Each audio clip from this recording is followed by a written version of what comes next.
Talk New York sports here. The Fan. Sports Radio 101.9 FM. The Fan. WFAN.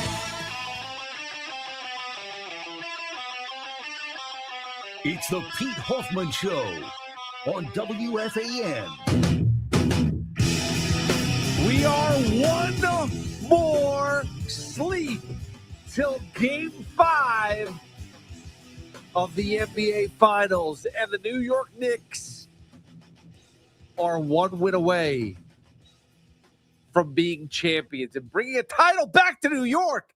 And we've talked all about the unbelievable Game 4 victory that took place at Madison Square Garden and how incredible it was and how impossible it was for this New York Knicks team to come back, being down by so many points, being down by 29, and coming back and winning. But if you've watched the playoffs, this is what the Knicks have done. The Knicks have come back from so many different games.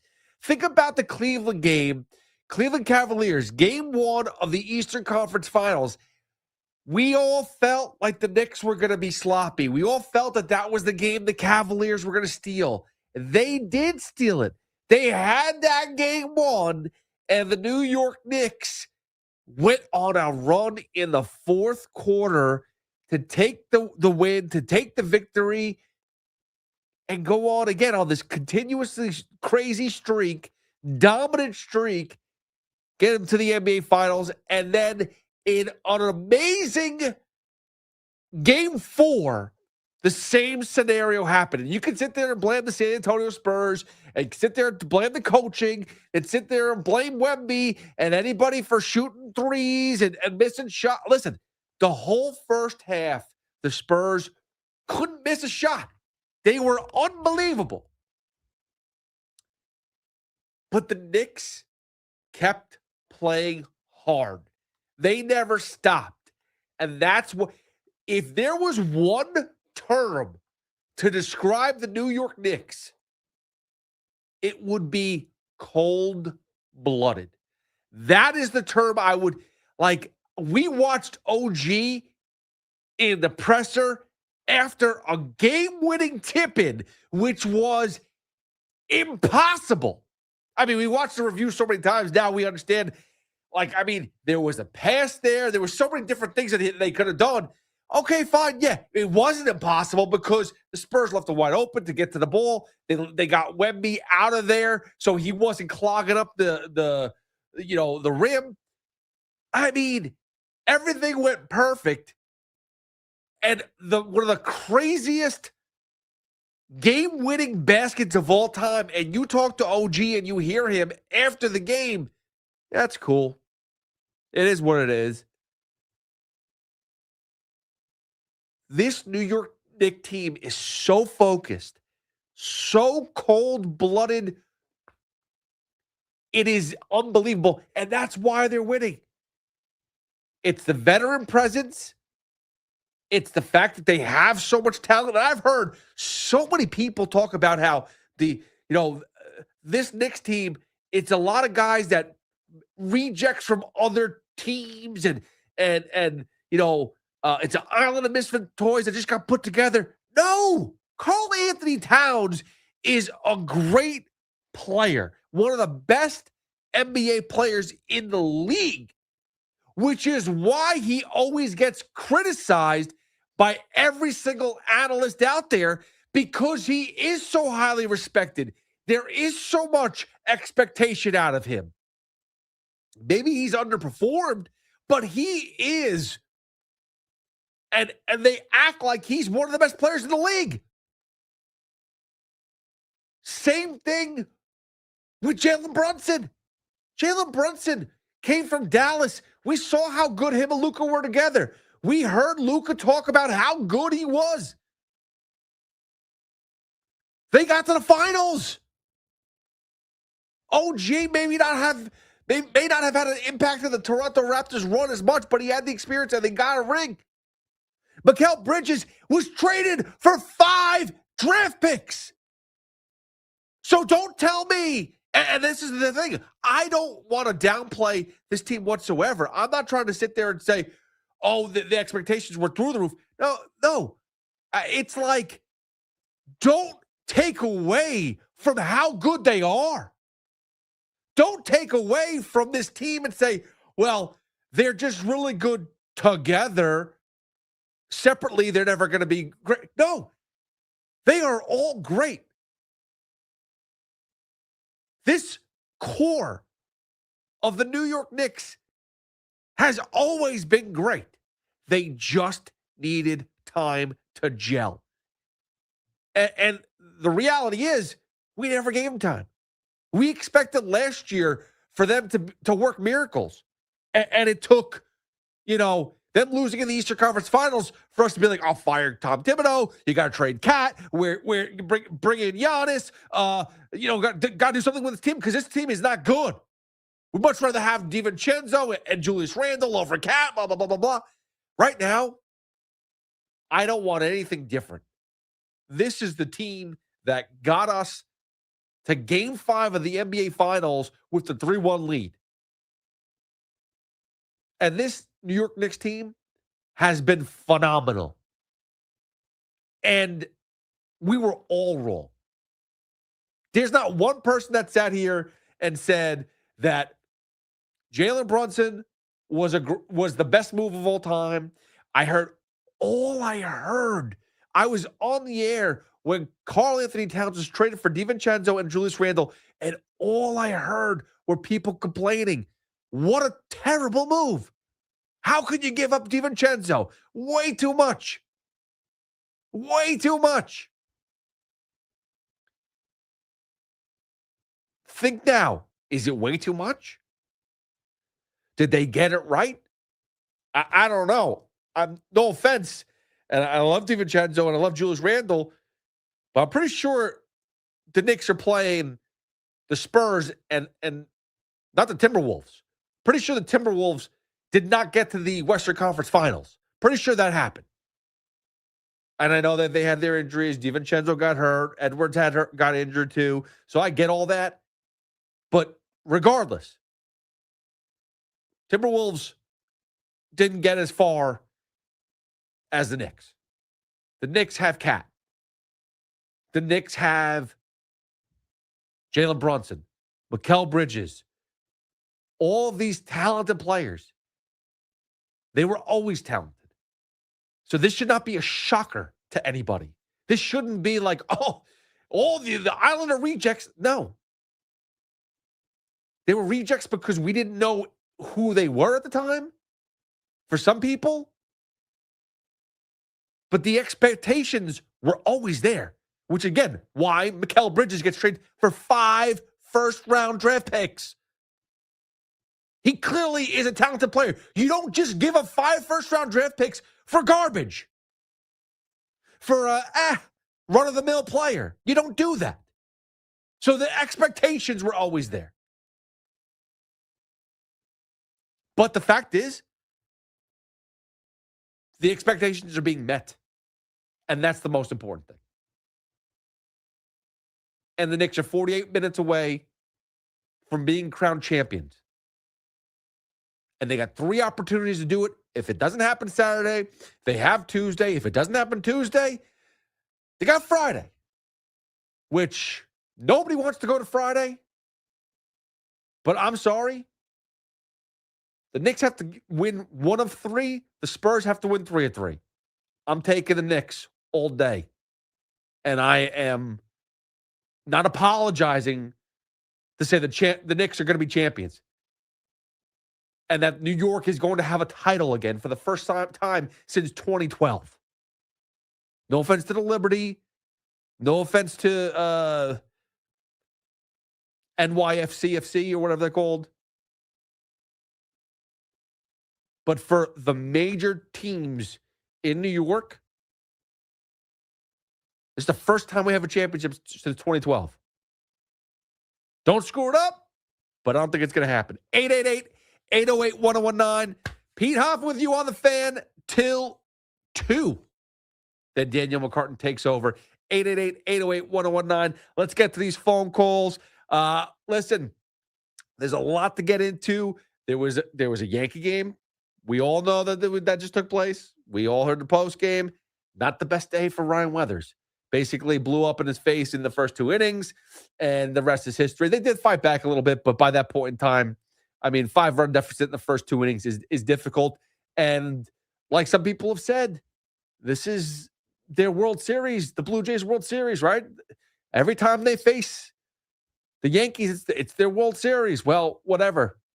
They took game 1. The Mets actually won a game. I don't know if we want to talk about it, but they did win a game. They've won 2 games in a row. I will say this, that 2 years ago on this date, there was this big fat purple guy named Grimace throwing out the first pitch, and it turned the season around for the New York Mets, and they went on an epic run. If you want me to dress in purple and throw out the first pitch, I will go freaking do it. No offense to this New York Mets team, they ain't winning crap. They're not very good. I know they've won 2 in a row, but this team is not making the playoffs. We could sit and watch every game, but I keep on watching the same crap every day. Nolan McClain goes 4 innings. Ugats. It's just terrible. They've changed the construction uniform to Spider-Man. Maybe the best move of the season so far, but still not enough. And for all you World Cup fans out there, Team USA looked disgusting in the first 5 minutes of the game and then went on to win 4-1. So congratulations. I don't really know what it means right now. To me, they look dominant, but Paraguay seems like a very bad team. So there's a lot to get to. And I even see a UFC call out there too. Yes, UFC Freedom 250 Sunday. I'm excited. All right, let's get to some of these Knicks phone calls. 888-808-1019. Let's go to Nikki in Jersey City. Nikki, what's up, buddy? What's up, Pistol Pete? Let's go, I Nikki. actually, you just New York Nicky here. So I just actually left an event for the World Cup, little fan fest out in JC. It was actually great. Crowd went nuts. Little fan watch. Nice. It was great. Happy for the U.S. Crowd loved it. It was a good time, but I just want to give them their flowers. The way to start it, but we all know we'll return our attention to, and it's the boxers. And I was talking before. I'm saying, like, what do I want to tell you? Tomorrow to get this done? Like, I know that our backcourt's always going to be there. I know Jalen and even Alvarado and Deuce got to wake up a little bit, but that's all right. But it's the front court. It's the pressure we're going to put on Wemby with Cat. Cat has a big game. I think tomorrow we're celebrating into the wee hours of Sunday, and it's OG. If we got to move him to the 5, I just think tomorrow it gets done if that front court does what they need to do, because I know that backcourt will show up, but I really think that Cat has a big game. Series over. Pistol Pete will meet for a drink. We'll celebrate all night. Nikki, I love it. Let's freaking go. And here's the thing, right? Like, and I love that about Cat really stepping up and taking charge.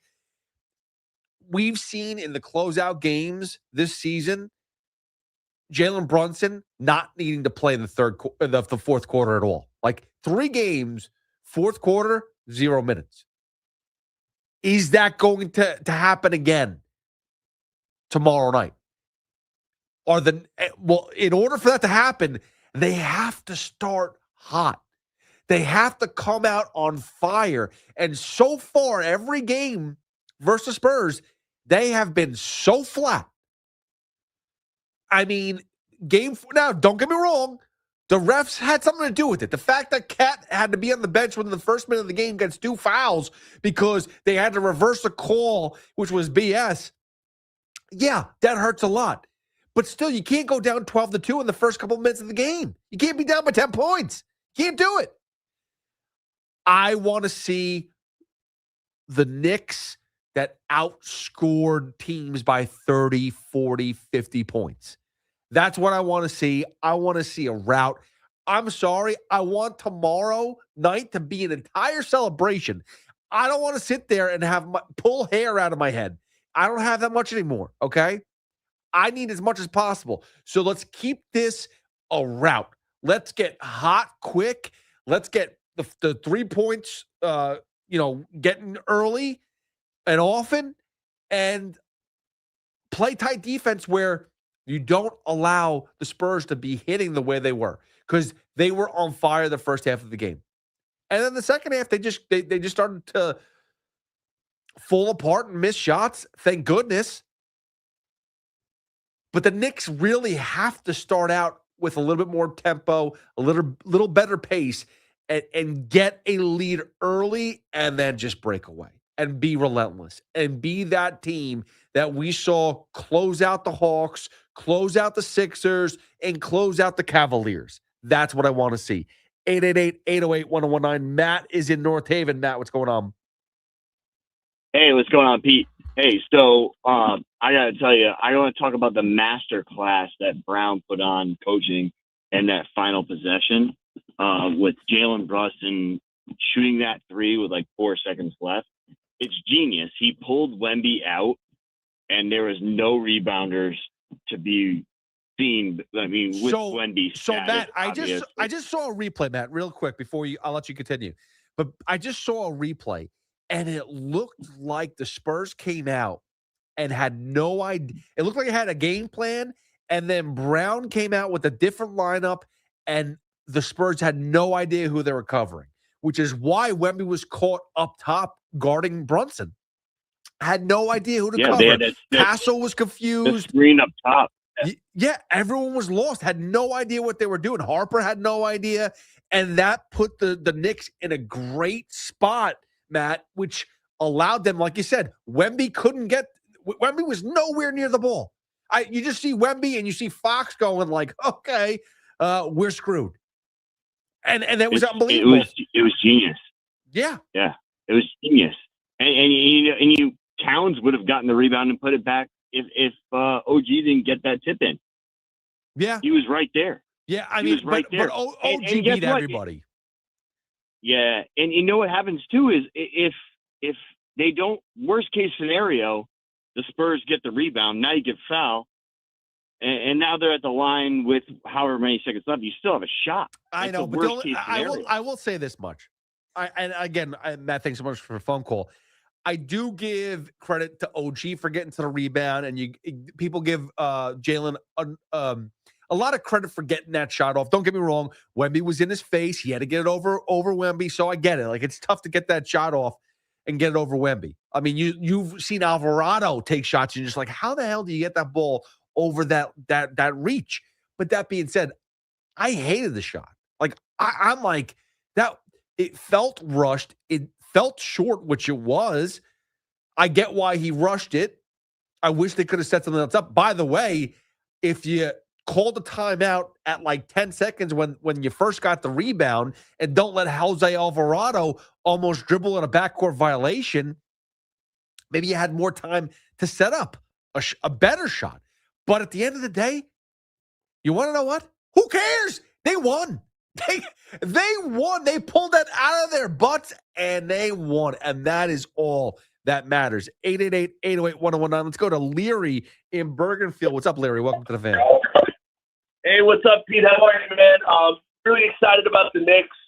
Really excited about what tomorrow could possibly be. I think this series completely over, if you ask me. Yeah. And I think tomorrow could be an epic day in New York sports history. So I'm really looking forward to just, I'm in the North Jersey area, but I think the local bar scene should be a good time tomorrow night. It's going to be phenomenal. And I just really hope at the end of the day, and this is just, I know, a quick, serious note here. I think that New York has done a hell of a job so far. Besides a few minor bad apples, we've done a good job so far of celebrating and being respectful. It has not been there's been some minor moments, some idiots, but for the most part, we haven't been as a whole. I mean, how many millions of people are in the area? How many millions of people are watching this? How many millions of people are celebrating? And a couple idiots out of millions, I feel it's a really good percentage. But for the most part, like, I just want people to remember that let's have a little, celebrate, and let's be able to enjoy a parade okay? Because we can't burn the place down on Saturday night and then expect a great, wonderful parade on Tuesday. That's just not going to happen. Yeah, I'm a little concerned with that. I don't know how that's honestly going to end up. I guess we'll wait and see. I was disappointed. I saw that video of it looked like an egg being thrown and it hit Wembayana in the head. Like, yeah. I think that was ridiculous and stuff like that. So I don't know. You sound pretty hopeful. I'm a little more pessimistic because I just think people don't know how to act. But then again, I won't be in the city for it. So whatever, I got to protect my own self. I hear you. The other thing I wanted to call you about, obviously, I'm a big UFC guy. I know you are too. What are you expecting from this event? I mean, it's so unique. I'm really excited for it. And I'll tell you what, my favorite thing about this event coming up is that it's on a Sunday night. Like, that is the best part. I love when pay-per-views are a Sunday night. I being a UFC fan, they never are, obviously. Being a WWE fan, I'm very annoyed that the pay-per-views are Saturday nights now. So I'm really looking forward to a Sunday night pay-per-view because there's absolutely nothing going on a Sunday night in the middle of June. Larry, they did a really good job with this, and thanks so much for a phone call. I saw the cage. It looks like a very nice setup, really cool. Now, obviously, there's like 85,000 people that are going to be able to watch this that are going to be on not in the arena area, if that's going to be for select few people. But regardless, Sunday, you're going to own the day. I love it. I don't think they planned it to be, opposite of, they skip a day with the NBA Finals. I think they planned it out that way. It worked out that way. Thank goodness. Because I would tell you right now, if it was UFC versus the Knicks NBA Finals, there'd be no chance. It'd be Knicks, Spurs. That's where the audience is. But the fact that they're on Sunday, they're going to own it. You're talking Mets, Braves. Who cares? You're talking Toronto Blue Jays and the Yankees. The interest is not going to be there as much as UFC owning that moment. 5 o'clock, the prelims start. 8 o'clock, the main event starts. It's going to be crazy. It's going to be fantastic. 888-808-1019. We'll talk a little bit more about the fights later on if you want to, but it's the Knicks right now. Mike Jones, I'll get to you guys. 888-808-1019. The New York Knicks are less than 24 hours away from winning a championship or having the opportunity to win a championship. They still got to win. But let's dive into it more. 888-808-1019. Pete Hoffman with you on the Fan till 2. Hit me up at Hoff WFAN. During each halftime and after the final horn sounds, head right to WFAN's YouTube page for a special live stream of The Carton Show with Chris McMonagle. There's no other halftime and postgame show for the real New York Hoops fan during this championship run. Craig Carton and Chris McMonagle, live during every halftime and after every game, exclusively on WFAN's YouTube page. Brought to you by Premio, the way sausage should be. Corona, La Playa awaits. C4, the official energy drink of the New York Knicks. And Sloman's. Visit ac.slomans.com for the best pricing on Central AC. Your home for New York sports. 1019 FM and 660 AM. WFAN. Long Island is more exciting than ever at Jake's 58 Casino Hotel. This June, don't miss our midweek money rush drawing and your chance to win your share of $50,000. Be here on Wednesday, June 10th and 24th from 3 till 6 p.m. when one lucky winner will be drawn every hour to win $5,000 cash. Then at 7 p.m., one winner will take home $5,000 cash plus any unclaimed cash from the previous drawings. Come to where Long Island wins at Jake's 58 Casino Hotel. If gambling is a problem for you or someone you care about, please call the 24-hour toll-free helpline at 1-877-8-HOPE-NY or text HOPE-NY. For adults with Crohn's disease or ulcerative colitis symptoms, every choice matters.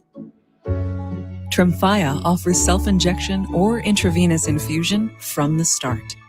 Tremfya is administered as injections under the skin or infusions through a vein every 4 weeks, followed by injections under the skin every 4 or 8 weeks. If your doctor decides that you can self-inject Tremfya, proper training is required. Tremfya is a prescription medicine used to treat adults with moderately to severely active Crohn's disease and adults with moderately to severely active ulcerative colitis. Serious allergic reactions, increased risk of infections or lower ability to fight them, and liver problems may occur. Before treatment, get checked for infections and tuberculosis. Tell your doctor if you have an infection, flu-like symptoms, or need a vaccine. Explore what's possible. Ask your doctor about Tremfya today. Call 1-800-526-7736 to learn more or visit tremfyaradio.com. Summer's a gift. The gift of days that last a little longer. A brighter state of mind. So gift yourself a new Kia at the Kia Summer Sticker Sales Event. With specially tagged vehicles including the Sorrento, Sportage, Carnival, as well as the Niro Hybrid. All backed by a 10-year, 100,000-mile limited powertrain warranty. So the gift of summer can keep on giving for summers to come. Kia, movement that inspires. Call 800-333-4KIA for details. Always drive safely. Event ends 7/6/26. See dealer for warranty details. Continue the Jersey Shore's greatest Father's Day tradition and bring Dad to Monmouth Park Racetrack on Sunday, June 21st. All men get free admission. Enter Dad to win Lynyrd Skynyrd concert tickets. Also mark your calendar for two of summer's biggest events. Naira Betts Haskell Day, the summer's biggest party, on July 18th. Then join me, Al Dukes, at Monmouth Park on Saturday, August 15th, for day one of the Surf and Turf Seafood Festival. Go to monmouthpark.com. Town Fair Tire honors any valid rebates, manufacturers or competitors' rebates. Yes, even any competitors' rebates. And we give you the guaranteed lowest price. Nobody beats Town Fair Tire. Nobody. Town Fair Tire. For all station contest rules, go to WFAN.com/rules. You know that Big Bargain detergent jug is 80% water, right? It doesn't clean as well. 80% water?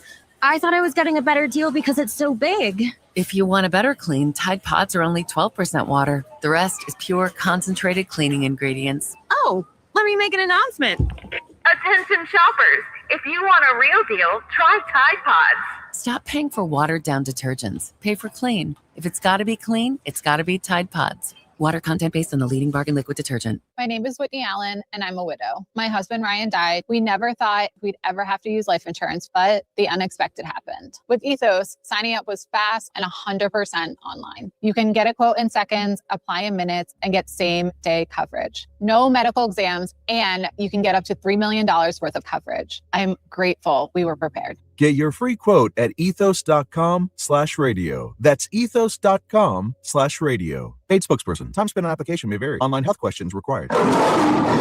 The World's Game at BetMGM is here. Bet on the soccer showdowns with 2-up early payout so that if you're up 2, BetMGM will pay you. That's right. Place a pregame straight match result bet on any tournament game. If at any point your team is up by 2 goals, you'll instantly win your bet. Then enjoy BetMGM's same-game parlays, daily promotions, player props, and so much more for the World's Game. Don't miss your shot at an early win with 2-up early payout to get paid out if at any point your team is up by 2 goals, regardless of the final outcome of the match.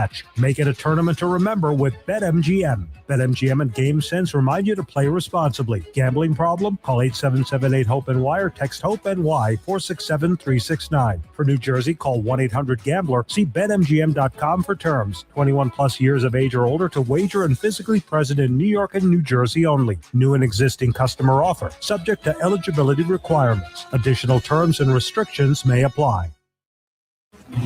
Talk sports with Craig Carton and Chris McMonagle on The Carton Show. Afternoons from 2 to 7 on WFAN, WFAN FM, WFAN FM HD1 New York, and Odyssey Sports Station.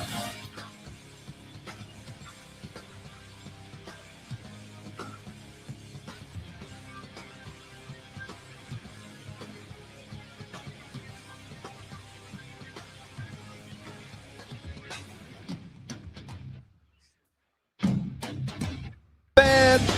2-2 when Danielle McCartan takes over. And again, as we've been talking about all week long, the New York Knicks are a win away from being champions and bringing a championship back to New York. We've had some amazing guests over the past couple of weeks. We've had some amazing basketball over the past couple of weeks. But really, what it comes down to is Taylor Swift. She brought the aura that we all needed. Everyone was watching on for Game 4, and we did the halftime show. Everyone was sitting there and not crying, but very upset, basically, hands up in the air. The game is over. Getting blown out, getting smoked, and it just felt like we're going to go back to San Antonio for Game 5, and we have to, It's a different ball game now. It's a best of 3 series, and it's a whole different feel. But you know who never gave up? You know who never stopped dancing, never stopped their vibe? Taylor Swift. Now, I don't get it. I don't know where that comes from. You know, we have Positive Tommy during the week on air all the time. I don't know where that comes from. But she had it the entire game. And Jalen Brunson hits a shot right in front of her. Down by 22, hits a shot, makes it to down by 22. And she's sitting there and dancing and twirling and having fun with her friends, and they're having a great time. And I'm sitting there going like, the hell are you dancing at? What are you so happy about? We're down by 22. That's nothing. Like, there were people that left early. There are people that probably turned the game off or like, I don't care anymore.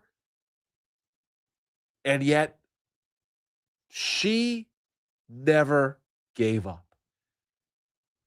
And maybe, I know a lot of people are like, oh, how dare Taylor Swift show up after being in Cleveland with Travis Kelce. I got to be honest with you. When she was at that Cleveland game, she wasn't rocking any type of Cleveland paraphernalia. She had nothing. So she was there for her man. So you know what? I give her even more props. She showed up for her man and didn't rep what he wanted her to rep. She just went. She's like, I'm here. It's cool. I'm doing this for you, honey. I ain't doing this for myself. And now I've seen clips of her, 13 years old, rocking MSG, all these clips of her, with former Knicks, with picking her up and having her dunk and whatnot. Like, she's a Garden girl. So not for nothing, if I give anybody props for that win in the crowd, it's her. And I heard Carmelo be like, oh, I had the input in this. I told them to get the offensive rebound. I told them it would happen, blah, blah, blah, blah, blah. You could say what you want, Carmelo. This is not about you.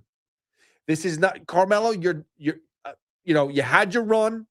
It wasn't very good. We all know that. It wasn't very good. You didn't win anything. You barely won a playoff game. You had your time.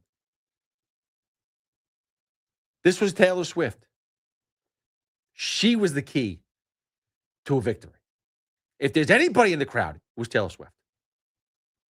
And Sydney Sweeney, because not for nothing, I didn't even notice her. And that's the sign of somebody who's just showing up and wants to watch a game. Didn't even know she was there. Had no clue. I would have liked to have seen her. I would have liked to have had the spotlight on her, but it didn't happen. But that's okay. 888-808-1019. So where are we watching the game? First of all, here we go. Where are we watching the game? And here's the other question. Right now, I think there's 3 choices for MVP. I think Jalen Brunson is always going to get the nod because he's Jalen Brunson. At the end of the day, he's putting up a ton of points. So his name is always going to be up there. Clearly, OG, after his performance in Game 4 with the game-winning shot, but he's also been defensively a huge part of this team. He's put up his own points.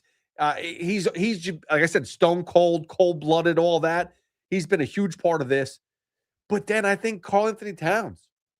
I think those 3, it's one of those 3 are going to win the MVP. And I'm curious to hear who you think's going to win it. My vote's Karl-Anthony Towns. You could sit there and say that OG with the game-winning shot clearly it has it, or Jalen Brunson because of who he is. But I think Karl-Anthony Towns has been the key to this series. When the Knicks are winning, it's because Karl-Anthony Towns. Cat didn't play any of the first half nearly. Nearly any of it. Why? Because he was in foul trouble within the first minute of the game. And the Spurs took advantage. But Cat comes in, and the game changes. I think he is your NBA Finals MVP. 888-808-1019. Let's get back to these phone calls. Jones is in Morganville. Jones, what's up, buddy? Hey, what's going on, brother? How's everything? Good. How you doing? Man, I'm tired, man. I'm on this turnpike headed back from New York, man. But listen, man, it's Knicks time. No time to complain, no nothing. Let's get this win tomorrow and just do what every New Yorker needs. Shout out to the bandwagon fans that wasn't there for the Ronaldo Balkman, Landry Seals, Clee Anthony early days. Oh, yeah, if you wasn't there for the Langston Galloway days, come on. Langston Galloway, wow. Yeah, so shout out to those that wasn't there for that, but they want to be here now. But I got a quick question for you, brother. Yeah.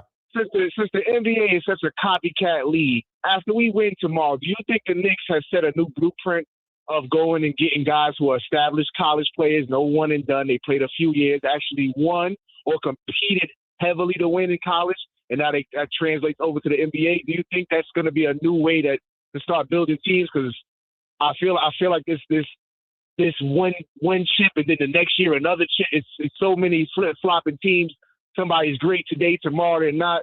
I feel like we need to get back to consistency, and I think this is the way to do it. Start really going back in the draft, getting established guys that's coming out 19, 20 years old, played in big games. A lot of guys coming into the league and their biggest game they ever played was maybe a high school championship. Yeah. And that goes into Jalen Brunson and all of that. All of these guys was already ready. They came into the league battle tested. So I just wonder if you think that's a new way that the blueprint of the NBA should be going. I mean, whether the NBA should go that way, I don't think they will, because I think they're always going to try to find that superstar. And even though with the NIL money, and you could stay in college and make a ton of money by staying and going to school for 4 years, I think the NBA still tries to rush players. So I think it's going to be tough for everyone. Because there's going to be a star that's going to come out, be a freshman or a sophomore or whatever, and be like, dude, I need you in the NBA right now. And who cares about school? And you'll get paid more money, and you're going to be on the face of the NBA and all this other stuff. Here's the thing that I do like what the Knicks did. It's not like you said, Brunson, Hart, and Bridges, dude. They all played together. I think that may be the new style of let's try to build a team that's already won. Yeah. It's not just about you going to college for an extended amount of a longer time and longer period or the full 4 years. Let's get the guys that actually won together. There's something behind that. It's not just the coaching. Obviously, Jay Wright built Villanova and built that team, but how he built it and the values and the techniques and whatever he taught those players, they clearly carried it over to the NBA and it worked. And it's working. And honestly, like you said, in this day and age, man, like Kobe said, this basketball day, rest in peace to the great one. Yep. This is accidental basketball nowadays. Guys, there's no plays, it's 2 or 3 plays for every team. So why not just have guys that actually know where he's going to be? I know where that guy is at. I don't need a play. I know Hart's in the corner when I drive. I know Cat's here. I can see what you say. That does go a farther way. Yeah. And real quick before I get off the phone, because I see the state troopers just got off the bridge. I'm going with OG only because I feel OG is for the Finals MVP, because I feel the two-way player, that phrase destroyed the NBA. This isn't soccer. This isn't not soccer. This isn't football. If you play offense, you play defense. You don't get off the court when the ball's coming down. There's never been a time that I can remember. I'm 41 years old. Never remember a time of a guy saying I'm a two-way player. No, you have to play defense to play offense. You have to do both. And I feel like OG is a personification of that now. And to me, he's a Timu Kawhi. And I will take that all day. So I'm going with OG for the Finals, man. Jones, brother, you be good. Enjoy your night, man. Great phone call, Jones. I appreciate that, man. And listen, I can't fight that. OG is just I hate being this guy because I can't stand people that say this, but the one thing I said during the season was you can get rid of anybody.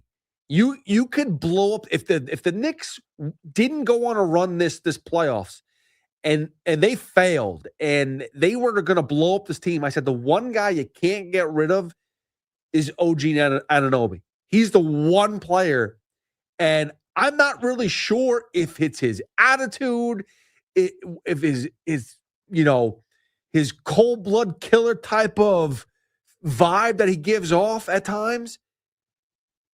But you're right. He's a two-way player. He does everything. He goes from inbounding the ball to getting an offensive rebound after a bad shot and winning the game.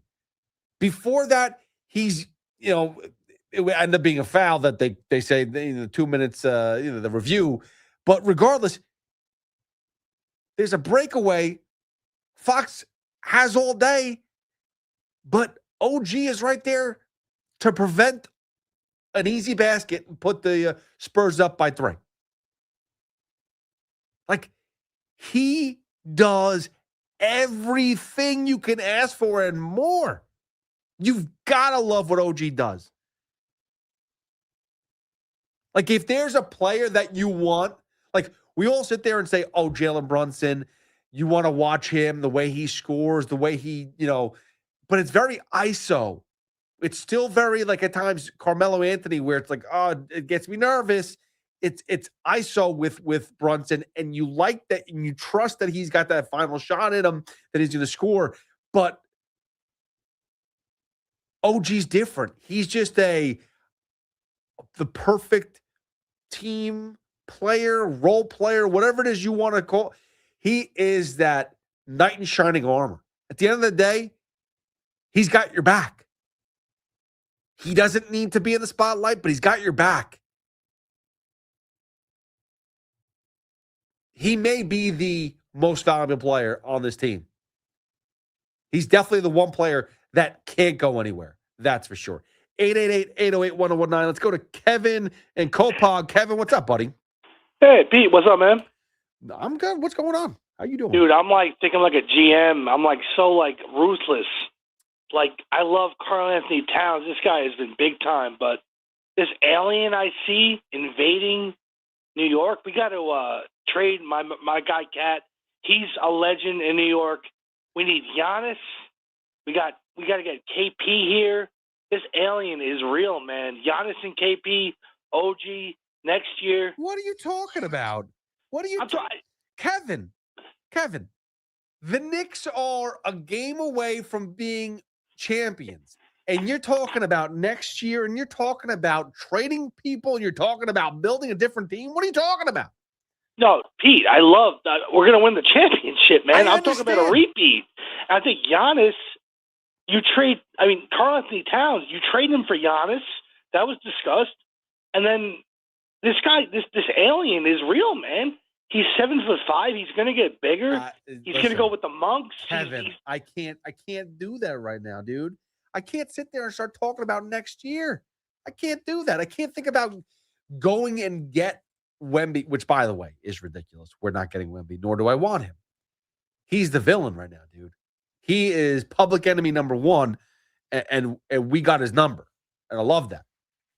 But I'm not sitting here and thinking about next year, nor am I thinking about adding the opposition to our team. 888-808-1019.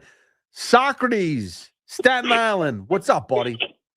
Hey, how are you? I was going to talk about first time calling the show, first of all. Just want to say thank you. I really enjoy it. Of course. I was going to talk about where we're having the party, but now that we're on the Wemby stick, I want to make a point about Wemby, if that's okay. Go for it. When Wemby entered the league, I was, as a true basketball fan, I'm 50 years old. I've loved the Knicks all my life. I'm the 90s guy. When I saw Wemby enter the league, I was excited for the league. This guy's big, and I still am. I was like, but what I'm seeing happening between him and the fouls, the NBA is just not helping him. Not helping him, his image as well. He's a young guy. They got to call these fouls. They got to keep him straight. And what's happening by not doing that, it's like ruinous empathy. And the guy is getting a bigger head than he should be right now. Right. And I kind of feel a little bad for him, in that sense. But the NBA, they're really not helping him out. Well, Well, first of all, before you say that, Socrates, like, let me just put it this way.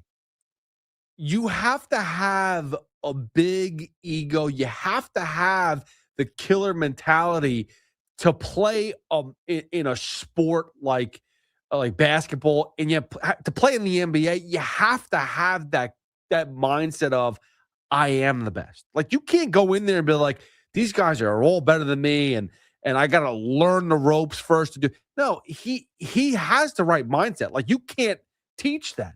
You can't teach that confidence. I understand you're saying that the refs are kind of playing into it, but I'd prefer my star to have that confidence and to have that outlook. Now, is he getting, the calls by the refs? Okay, yeah, maybe he is. Maybe he's getting, being able to be a little bit more dirty than the next player. What I'm scared of is not that he's going to continue to be a dirty player. What I'm scared of is somebody else eventually saying, I'm not taking your crap today, and I'm going to elbow you in the neck or the face and seriously hurt him. Because the one thing about, like, think about Shaq back in the day, dude. Like, that guy's when he came into the league, he was breaking backboards. He was breaking rims.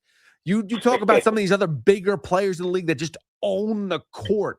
Like, Wemby is owning the court, but he looks like freaking Gumby, dude. And I'm not trying to take away from his skill set. I'm not trying to take away from anything, but he looks like he's fragile. Now, he's not, but he looks like he could be.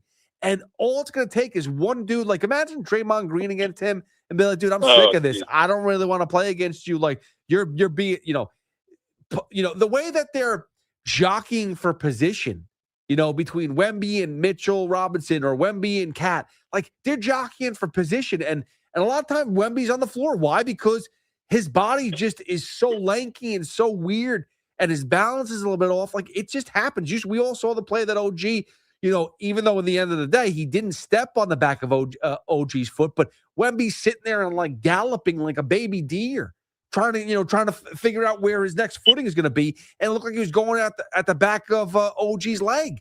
And he just looks uncomfortable. He looks like some people on ice skates. That's what it is. It looks like when the first time someone's on ice skates, that's what Wemby looks like at times. And he just can't catch his balance. And listen, that's the type of dude that I'm not sitting there and saying that Wemby is going to be the dirtiest player of all time. I don't think that's the case. They're going to give him calls like anybody else. It is what it is. Like, stars get calls. You see LeBron.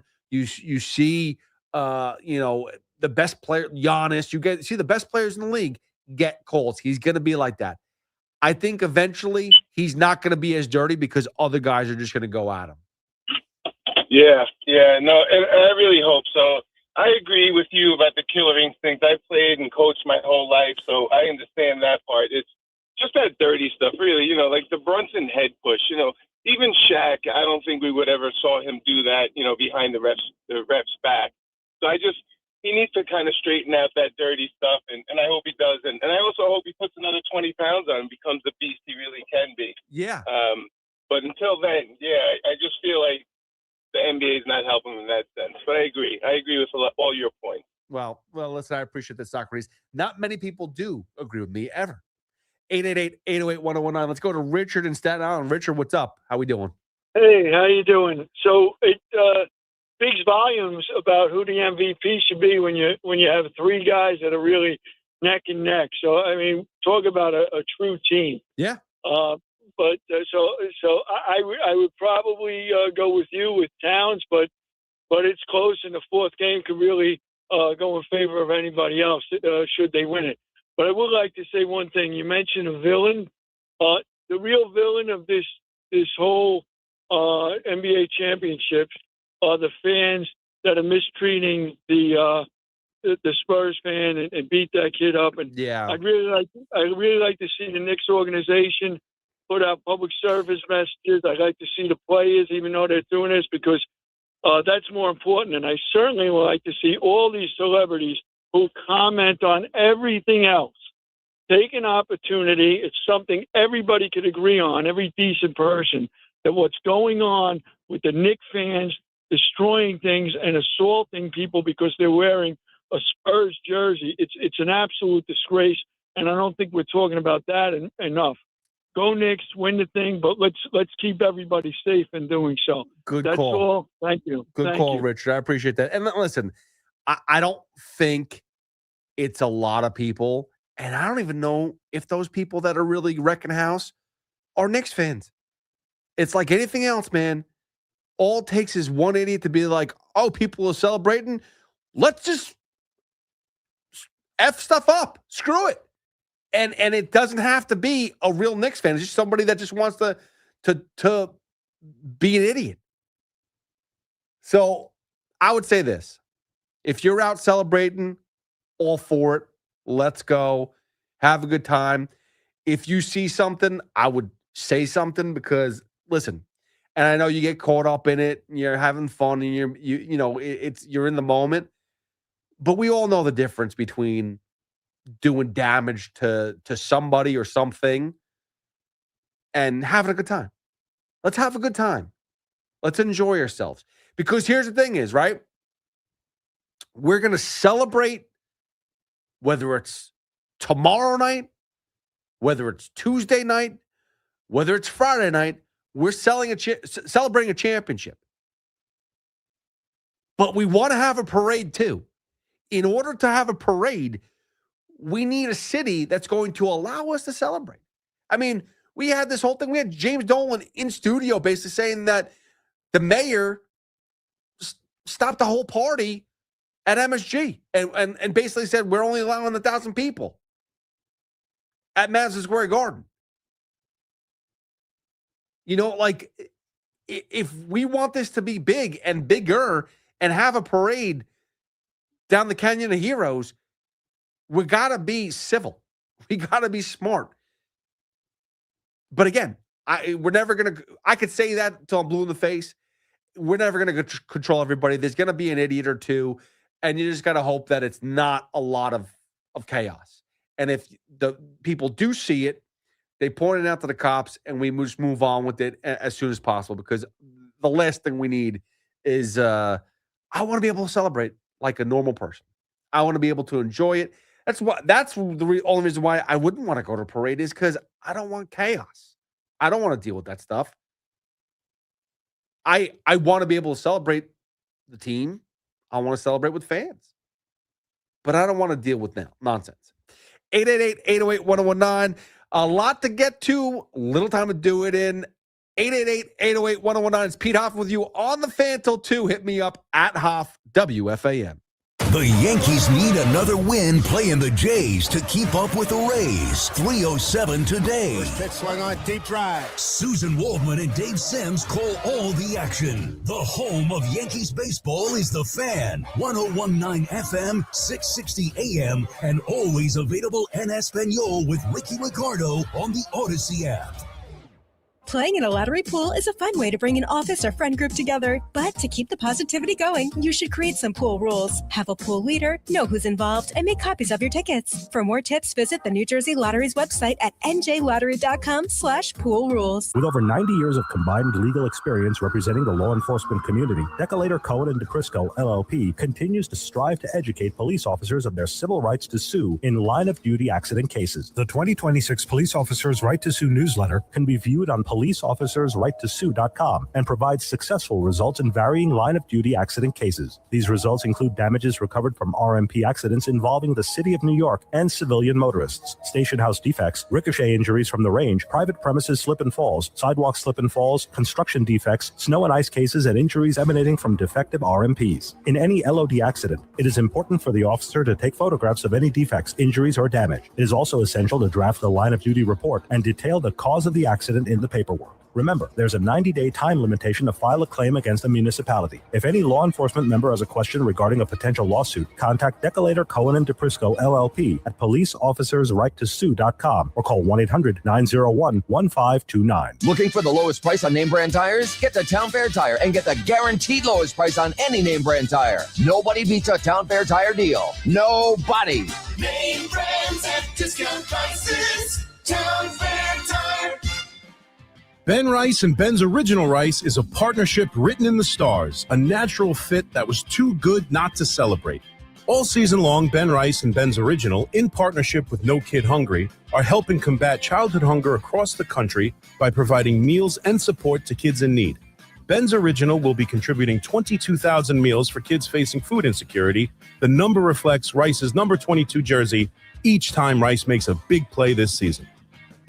You've probably heard all those ads for life insurance. Just a few dollars a day, apply online in minutes, no medical exam.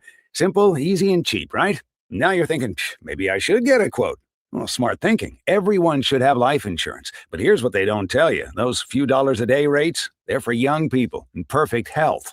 That's why everyone calls Big Lou the 50 to 60-year-old not-so-perfect candidate. Like you. You take prescription meds and you're overweight. Winner, winner, fried chicken dinner. Well, Big Lou works with life insurance companies that want people like you with no surprises after you apply. In fact, if you're a 50-year-old guy with a few health glitches, Lou could probably find you $1 million of term life coverage for about $200 a month. So yeah, you need life insurance. But unless you're young and healthy, you gotta call Big Lou because he's like you, older, heavier, and on meds too. Get a quote right now at 800-700-6898, 800-700-6898, or biglou.com. Do you owe $10,000 or more to the IRS like Mark? I've been doing home remodeling for 30 plus years, but the economy crashed. I wound up losing my home, losing my job, and on top of that, owing the IRS a ton of money.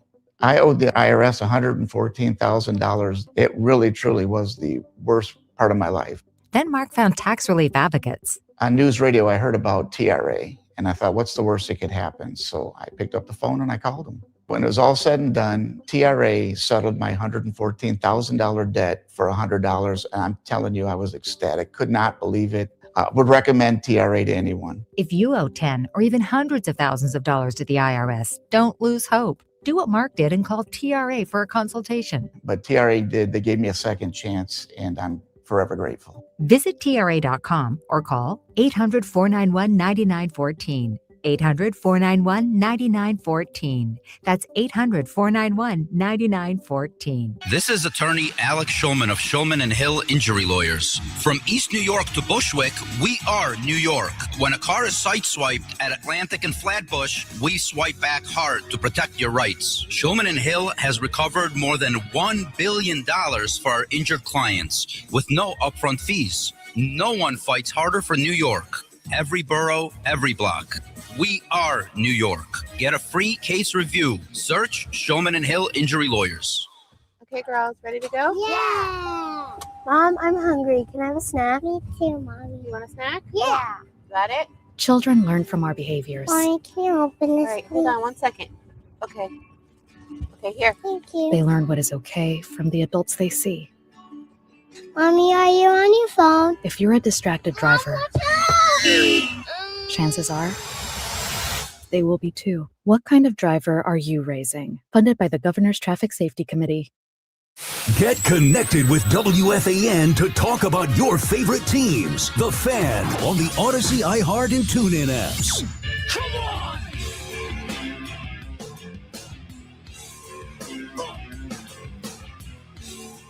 888-808-1019. There was some baseball yesterday, and let me put it this way. It was not a great day for the starting pitchers for the New York teams. Ryan Weathers, did not go very long, and they basically gave up the game in the first 2 innings, giving up 5 runs in the first 2, tried to settle down a little bit, but it just was not enough as the Yankees lose 8-5. Again, Weathers 4 1/3, 6 earned runs. That was like because he only went 4 1/3. I would normally say that's a Peralta because when he gives up 6 runs, it's usually in 6 innings. But he didn't get that far, so it wasn't a 5 and fly, but it wasn't a Freddie Peralta either. You had Nolan McLean, who only gave up 2 runs. Pretty solid. We'll call this one a Nolan McLean. 4 innings, 2 runs, and pulled. 93 pitches, I believe it was. That's called a Nolan McLean. The reason why I'm being so hell-bent on naming these outings is because this kid, Jacob Mizorowski, who is phenomenal. I think he hit 105 today on a strikeout. One hitter, 15 strikeouts. Phenomenal job. But I'm hearing this stupid term, like again, the 5 and fly term that we heard. Now I'm hearing it's called a one-hit Maddox. One-hit Maddox. What the hell is that? What is a Maddox? I know Greg Maddox. I know he's a phenomenal pitcher. But a Maddox? I've never heard of the term Maddox before in a pitcher. Now, I had to look it up because I felt like in order for me to complain about it, I have to know what I'm complaining about. A Maddox is an outing, a complete game. I believe it even is it attached to a shutout? Highly efficient baseball statistic describing a complete game shutout of 9 or more innings thrown in fewer than 100 pitches. So that's basically what a Maddox is. He threw 95 pitches, which, by the way, is phenomenal. 95 pitches in a shutout, complete game, that is phenomenal. But to call it a Maddox is ridiculous. Just call it complete game shutout. 95 under 100 pitches. No need to put a Maddox behind it. He did it 7 times. That's why they said that. Oh, they deem it a Maddox because he did it 7 times in his career. I mean, that's ridiculous. Are you going to throw in? Are you going to start calling no hitters the Nolan Ryan because he did it 7 times? No, we're not going to do that. But that being said, very impressive. Very impressive. Because again, Nolan McLean, who didn't register for a win because he only went 4 innings, he threw 93 pitches. A little different. 93 pitches compared to the 95 pitches in 9 innings. 93 pitches in 4 innings or 95 in 9. I'll take the 95 and 9. But again, when you're 6 foot a billion and you throw 105 miles per hour, that's almost like cheating. 888-808-1019. So a Maddox. Now we got 5 and fly. Now we have a Maddox. What other dumb baseball terms can we think of? I can name a few, like the statistics that we have right now with the analytics. And by the way, I don't know if anybody realizes this right now, but David Stearns, I know the Mets have won 2 in a row. Very impressive. Very impressive that the Mets have won 2 games in a row with this crap. But I believe there was a quote from David Stearns. According to the analytics, the Mets are actually 15 and a half games above the Braves for the NL East, according to analytics, if I'm correct. I think that's what he said. He's taken the oh geez, I'm blanking on his name. Who's the coach of the Cavaliers? Kenny Atkinson. Yes, he's taking the Kenny Atkinson approach. I believe with the analytics, we should really be 15 and a half games above 500. Unfortunately, we're 8 games under 500, and we're 15 and a half games behind the Braves. Whoops. But that's analytics. It says we should be better than what we are. 888-808-1019. Sean is in Old Bridge. What's up, Sean? Hey, what's up, Pete? How we doing? I'm good, brother. I never heard of a Maddox before. I'm like thinking, like, what is? Yeah, it's a made up thing. And I see Jeff Passan tweeted out, be like, a one-hit Maddox, and I'm like, I know the reference Maddox. I get it. It's Greg Maddox, but why? That's a very good. Yeah, I don't know either. What has this generation come to? Well, we're trying to make it cool, and we're like, this is trying to put cool terms on stuff. But how about just go back to like, let's not be stupid. Let's not be cheesy. I mean, listen, 5 and fly, I get it. Those are terms, but like, I'm not going to be calling a game that's a shutout that's under 100 pitches of Maddox. I'm sorry, I'm never going to do it. I'm referencing it right now, but I'm never going to do it. Impressive, but I'm not doing it. Yeah, it is impressive regardless. So you got to give it that at least. That's at least some point you could do. Yes. But so I got to talk about the next step because this is going to be. I'm thinking this could be the moment that we all been waiting for. Possibly. I think this is going to be the night that they complete the story that should have been done 53 years ago. It's been so long since New York has seen a championship again. I know last time it was in 2009. That was for the Yankees, but it hasn't 2012 been with the Giants in a long time. Well, right, yeah. Basketball has been since the 73. Yeah, I don't even exist yet, which is crazy. And maybe for the first time ever, we can finally see the drought be done for. No, we don't have to worry about it. We can just be celebrating all the time and enjoy the parade. And I think this is the moment. Yeah, no, Sean, I think so too. I think that the Knicks are gonna close out in San Antonio, Game 5, and I'm hoping that it's not close. I'm hoping that it's gonna be one of these routes where we see Jalen Brunson sit on the bench the whole fourth quarter. Like that would be amazing. Now, is that highly likely? Probably not. I feel like it's going to be a tough one, and I feel like the Spurs are not going to want to give up. They're not going to just be like, okay, it's done, it's over with. No, they're going to have Wemby out there the whole fourth quarter. They're gonna play to the buzzer. So I don't think there's going to be as much garbage time in a Game 5 of the NBA Finals as we'd like, but I still would love to see some sort of route. 888-808-1019. Speaking of Spurs not giving up, Wilson and Roxbury, what's up, buddy? What's up, baby? How are you? Hey, listen, I'm not a basketball fan, but I'm a pretty good gambler. I do okay. Okay. I just put $200 on the Spurs winning in 7, and the reason is this: if the Knicks don't close it out tomorrow, then I'm winning another game. That you can take to the bank. So why do you say I'll jump on that, man? Why do you say you make 1,000? Yeah, but why do you think that though? Like, what gives you that vibe or that feel that if they don't win? Hold on. But like, let me finish the question. What gives you that vibe that you feel that you don't think that they can win again if they lose one game? Because it'll be devastating. Because the Spurs. This is how I look at it. The Spurs can't go any lower. And the Knicks have been the luckiest team in the finals since probably, I don't know, man, since Cleveland with LeBron. So the laws of averages eventually levels off. How do you consider Wilson? Hold on. How do you consider them lucky?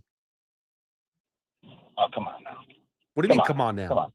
You can play. They won 13. They won 13 in a row. They blew out how many teams on their way to play the Spurs? I'm not talking about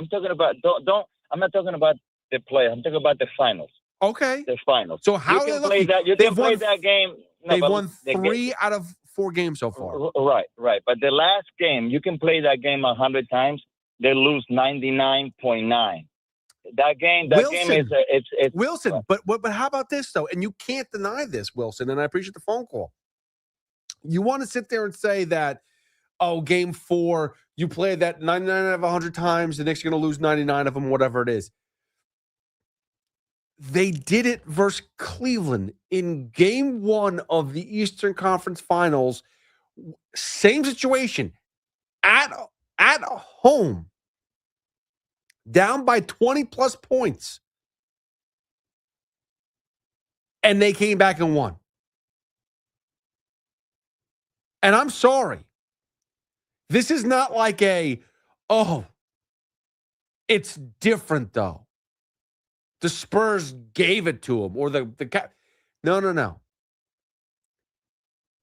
The Knicks earned both of these victories where they came back from 20-plus points. They came back because they were determined not to lose. If you want to say, you came back from one game being down 20-plus points, that's lucky, fine. You do it twice. You do it in the Eastern Conference Finals, and then you do it again in the NBA Finals. It's not lucky. At that point in time, you say, they're a good team. And you put that all together with every game that they've lost has been close. They lost to the Hawks by 1 point in 2 games. Combined 2 points. They lost to the Spurs by a total of 4 points. So in the 3 losses, they have lost by a total of 6 points. If the Knicks are lucky, then the NBA is the worst league in sports. It's the least amount of talent in sports. If the Knicks are lucky, then the NBA is awful. Because for a lucky team, they've dominated almost every single game. And the games that they lost, a total of 6 points. That is not lucky. That is dominant. That's how good they are. And if you watch the regular season, I understand why. Maybe some people are like, they weren't that good. They were okay. They had their moments. Everyone complained about guys like Cat because, we got to see more from him. He's not that good. He's not that dominant. I need to see this. I need to see that. You're seeing everything from Karl Anthony Towns in the playoffs. Everything you want more, you're seeing out of Karl Anthony Towns. Mikal Bridges, for the most part, has played dominant basketball. Has been a huge role player on this team. Has stepped up since that game in Atlanta. Game 3 in Atlanta, he has been dominant. He has been an efficient player, and he has been a huge role player. Josh Hart may not score all the time, but he's always doing something defensively or getting the offensive rebounds. We know that. We know who he is. Everybody has a role in this team, and every role matters. And it shows every single game. So stop with the luckiest team alive. They're not lucky. Beating up the Hawks, the Sixers, the Cavaliers, and then winning the first 2 games against San Antonio, 13 in a row, it's not lucky. It's not lucky. Lucky is if you do it once in a while. Like a team like the Mets. They won today 7-5 over the Braves. I say that's lucky. Why? Because they're not good. They don't win many games. Their pitching is awful. Their offense is anemic. They scored 7 runs today. That's lucky for them. They usually put up 2. Their starting pitcher went 4, which is normal. The bullpen only allowed 3 runs in 5 innings. So to me, that was a lucky win for the Mets. When you win 13 in a row in dominant fashion, it's not lucky. When you win a game being down 29 in an NBA Finals, that's not lucky. That's because you're the best team in the NBA. And because you don't get scared. The moment is not too big. And that's what you have to remember. And this is to you, Wilson. The moment is not too big for the Knicks. The moment has been too big for the Spurs, for Wemby, for Fox, for everybody on that Spurs team. The moment's been too big. Does it mean that they're going to be terrible in the future? No. But you also can't say, and I'll tell you this much. We're already predicting, and a lot of people are predicting, listen, the Spurs, they're going to be there. They're a young team. They look really good. These kids, between Castle, between Harper, between Wemby, they're going to be a really good team, and they'll be back again. Don't worry about it, blah, blah, blah. I can't promise that. I do agree. I think they're going to be a very good team for a long time, but I can't confirm that they're going to be back in the playoffs next year or back in the NBA Finals next year, because you never know what's going to happen. We were just talking about Wemby being a dirty player. Maybe that leads to an issue where he gets hurt or fined or suspended, and in the playoffs he's not there for a game that they really need him, and they lose. You don't know how things are going to go, which is why it's so important for the Knicks to finish this tomorrow or tonight and get it out of the way and move on and celebrate. And I think the Knicks have that cold-blooded approach to them, that they can go in there and finish this off and not be threatened in any way by a major lead by the Spurs. Could be 10, could be 15, could be 20 in the first half. But that's not going to mean that the Knicks are going to fold up and say, all right, we'll just go and win it at home. No. Their mentality in San Antonio was to win both games. They won the first game, and everyone was like, wow, that was amazing. And what did they say? What did Josh Hart say? We came here to win both. That's what we're doing. That's the mentality. Wemby's been trying to pull that off. It hasn't worked. We all know that we're going to come back and win. Really? What makes you think that? What makes you think that you're going to be able to beat the New York Knicks? Because you say so? Because you're in Mitchell Robinson's head? I remember that on the floor. I'm in your head, boy. That's what he said.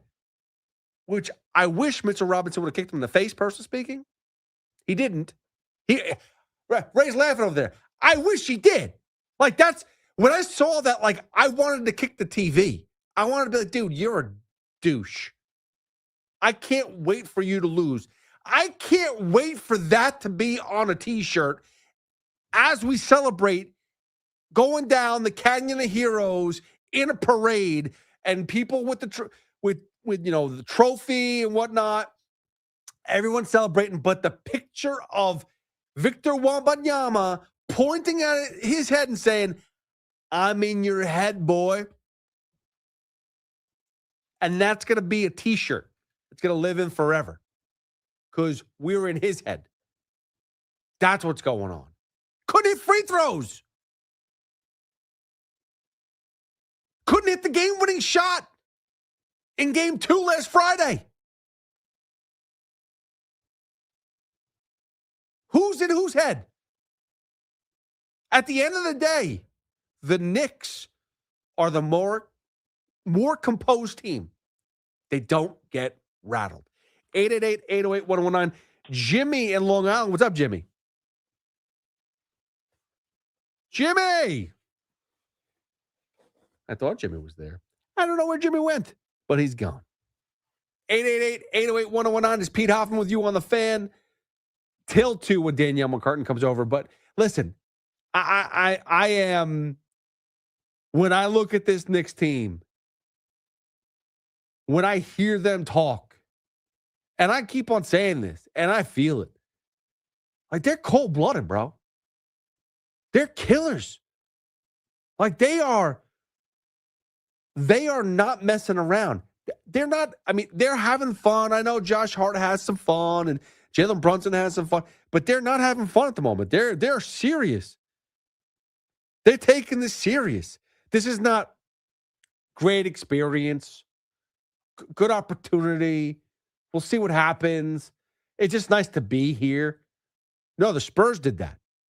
The Spurs had that approach when they went and beat the Thunder in the conference finals. Just happy to be here. Like, you go to a Super Bowl, you may never go back. You got to go out and win. You go to a World Series, I talk about it all the time. I'm a Met fan. The Mets don't go back-to-back in World Series. They barely go back-to-back in playoffs. In 2015, Mets were in the World Series. What happened? They disappeared. After 2016, they didn't go to the playoffs up until 2022. They disappeared. It's not a guarantee. It's not a privilege. You got to earn it. And you don't know what's going to happen next year. We can all sit here and say, oh, the Knicks are going to be back again. This is going to be a dynasty. I'm not saying any of that. I'm saying go win this now. I can't predict the future. You have no idea what's going to happen. Go win this now. Take it home. Let's enjoy this. Enjoy this moment. Let's break this curse. Let's break this streak. And then we can talk about next year. And then we can talk about dynasties. And then we can talk about all that other stuff. And we can talk about, oh, how lucky it is. I don't care how lucky it is. I got to be honest with you. If you told me tomorrow that the Knicks were to beat a 9U team for the NBA championship finals and they got the trophy, I'd be celebrating. I don't care. I want New York to be back to being the Mecca in sports. And it starts with the Knicks later on tonight. 888-808-1019. It's Pete Hoffman with you on the Fan for one more hour. Danielle McCartan takes over them.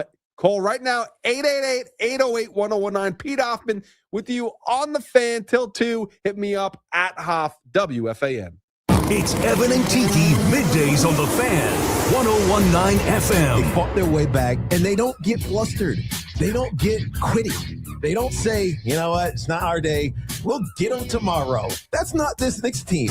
This Knicks team is, we are going to grind you until you quit. You want to mock us?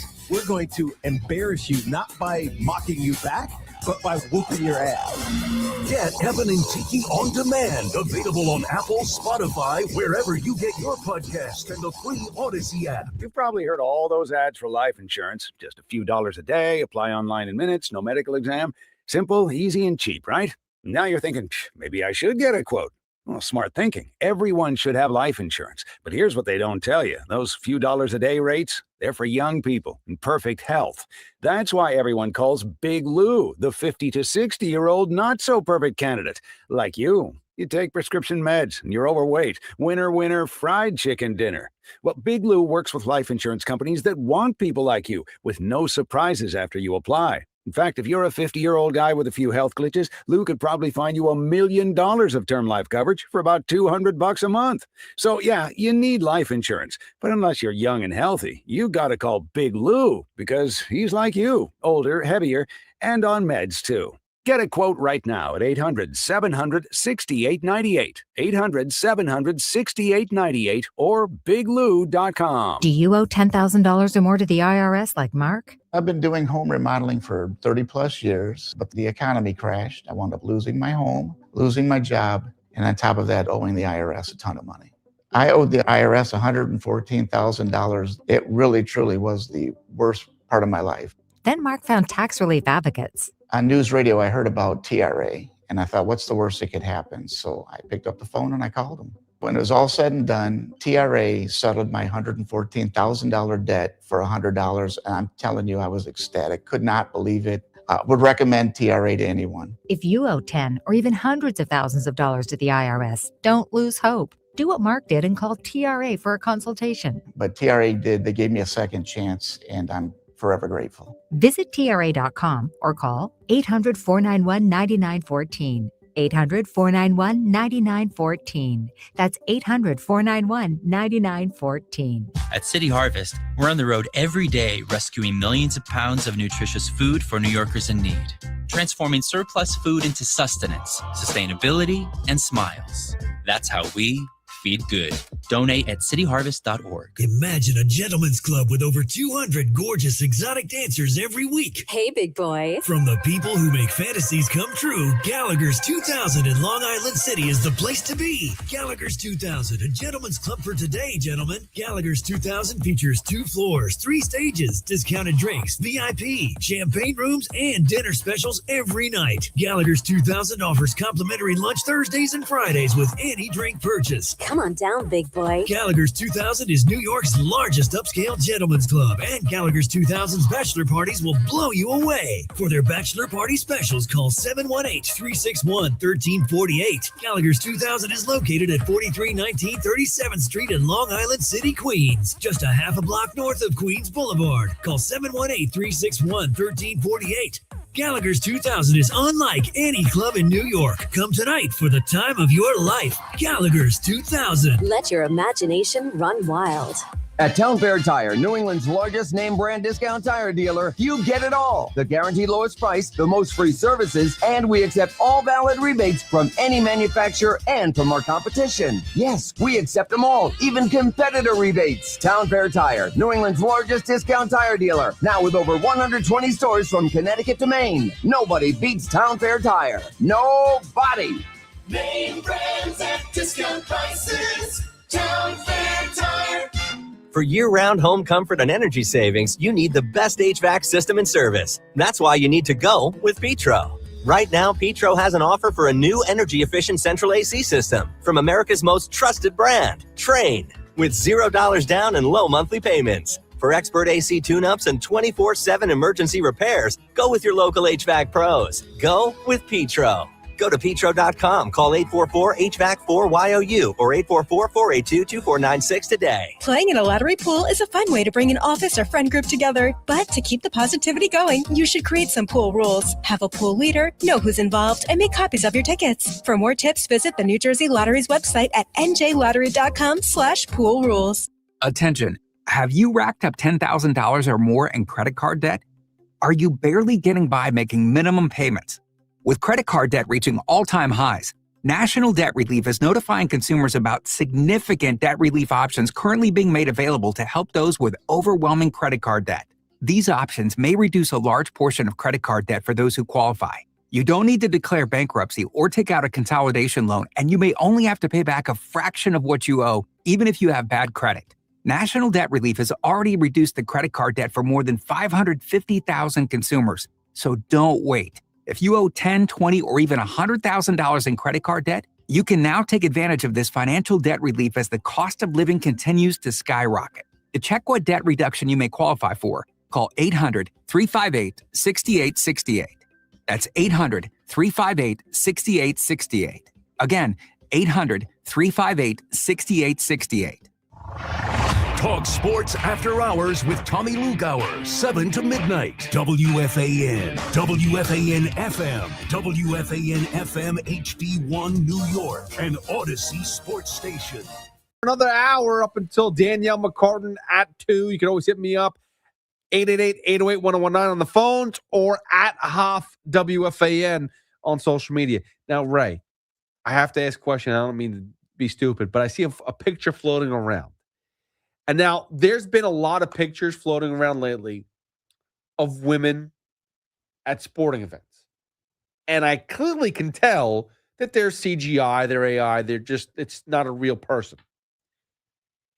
I know and recognize, unfortunately, or maybe not fortunately, I don't know, whatever. I recognize there's 2 girls in a picture. They're at the USA Paraguay game for the World Cup. One is clearly Mia Khalifa. If you know Mia Khalifa, you know Mia Khalifa. Top tier athlete. Exactly. A lot of agility. Very a lot of agility. We'll just leave it at that. Very agile. Thank you. Yes. Flexible. That being said, I know who she is. I know what she looks like. There's a person next to her. I have no idea who she is. She looks kind of CGI AI type of thing. So, but why would you put Mia Khalifa next to a CGI person? Like, I feel like that you wouldn't do that. So I'm trying to figure out who the person is. Is that a person or is that a fake image? Apparently, please. This is Blake Griffin's former girlfriend, mother of his child, Lana Rhodes. Now if I'm correct, also a great athlete, Great very athlete, durable. yes. This might be like a work meeting. I don't know. So Blake Griffin? Really? Yeah. I didn't know that. Props to him. Now, question for you. They're at the World Cup? Well, they're rebranding, you see.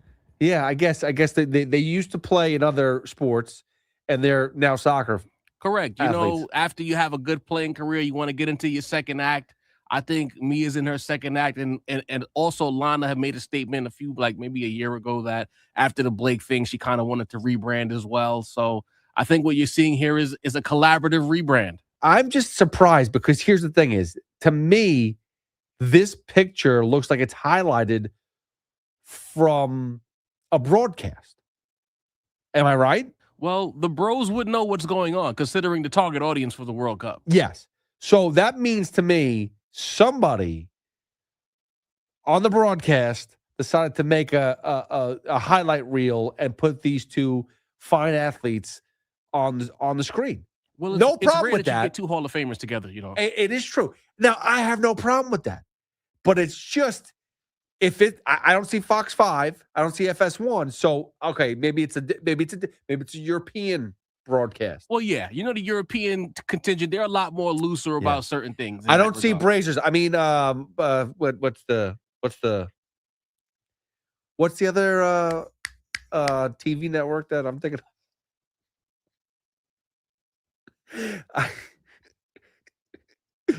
Ray, you found that way too funny. Yeah, that was hilarious. You know what? My wife tells me I'm not funny at all. I just don't think she understands what. I don't. It's a think different kind of humor, you know. Yeah. That's for sure. Anywho, two great gifted athletes on the same screen. Watch the World Cup game. I guess I have to be a fan now. Maybe they're trying to be, you know, a wag. Maybe. Listen, they're trying to bring the lay people to the game. There it is. And I'm laying for the game. If you Considering their seats, they might not have even had to pay to be there. Maybe they were positioned there to bring in a particular audience. That is, yes. And they're going to bring me in, and they're going to bring Ray in. And so good job. So Lana Rhodes, Mia Khalifa highlighted on the what I don't even know what broadcast it is, but the USA Paraguay game, which USA won 4-1. And by the way, I did watch the beginning of the game before I even knew that these two athletes, gifted athletes, were watching and attending. And again, I said, I don't think USA played very well the first 5 minutes. They got lucky. They gave up some really, quick shots. They made a couple of saves. Okay, fine. They went on to win 4-1. I don't know if Paraguay is good at all, but good for USA to get a victory, right? I'll argue that the Hall of Famers in the audience might have played a role in the performance from both sides. Listen, Taylor Swift had that effect on Jalen Brunson and the Knicks in Game 4. Mia Khalifa, Lana Rhodes, same thing. So maybe they should host Inside the World Cup. You know, two athletes, they might know what's going on. Inside the World Cup, yes, that is a perfect title. MJ is in South Shore. What's up, MJ? How we doing? Welcome to the Fan. MJ, you gone. Let's go to Eric in Woodbridge. Eric, what's up? Welcome to the Fan. How we doing? Hey, what's up, man? How's it going? Oh no, I'm just gonna keep it short. Sure. Me and my buddy were talking because we just came home from our food truck event in Cranford. Okay. So we're just talking about the Knicks. Like, you would figure the players would tell like the crowd, like the fans to calm down, not get so rowdy after the game. Like I feel like they're just. I know we haven't won a big game like this in a while, like a season. Like I think they said it's like 50 years for the drought, 53 years. I just wish more of the fans would be not as so rowdy and just try to be like Philly after the game's over. Yeah, I mean, listen, I got to be honest with you, and Eric, I appreciate the phone call.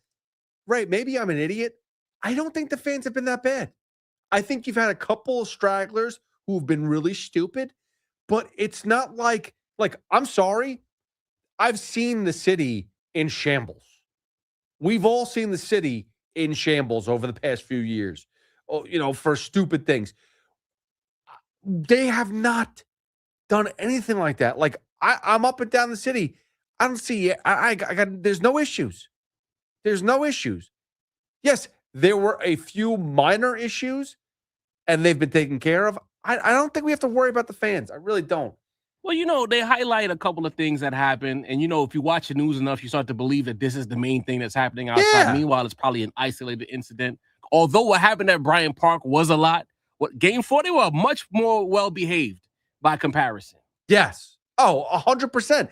And again, even then, you probably still saw one or two things. And, because of every time there's a party, when there's a parade for the St. Patty's Day parade, you telling me that there's not an idiot out there who does something stupid? Maybe it's not highlighted on TV as much, but there's always an issue. There's always an issue at every single parade, every single party, everything. There's always going to be one or two morons in the crowd.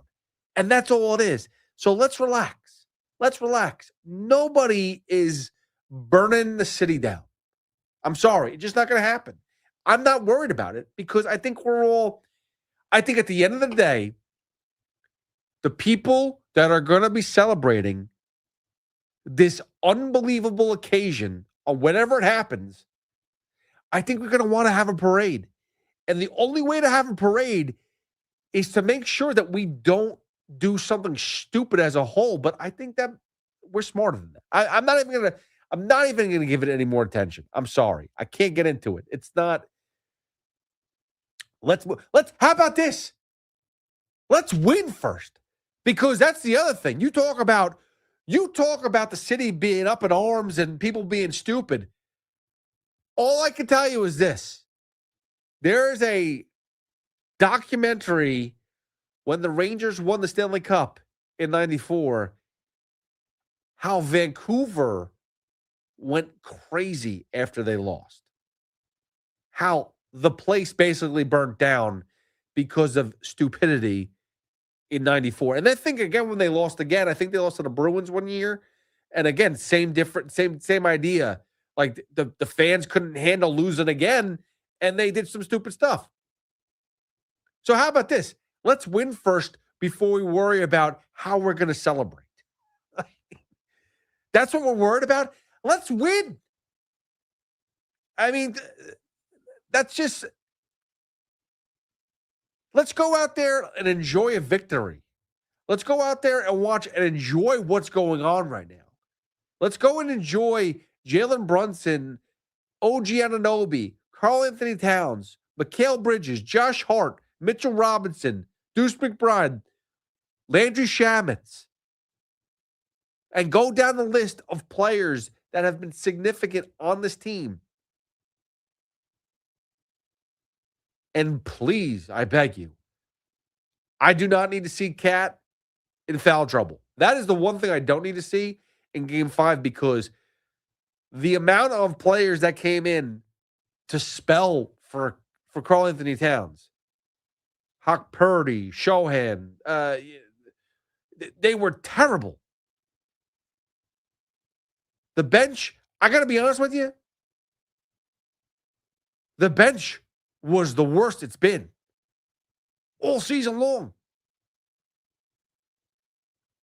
We talked about how, wow, Mike Brown knows how to use the bench. Yeah, he used it. They were terrible. Deuce McBride could not hit a shot if it was a Fisher-Price basket. I mean, he couldn't figure it out. And that was part of the reason why The Knicks were so far behind. If Cat wasn't in foul trouble early, it would have been a much closer game all game, and it would have never come down to the final possession. I truly believe that. But they had no choice but to go to Hakporti, Sochan. I mean, the bench that was not giving anything, any help whatsoever.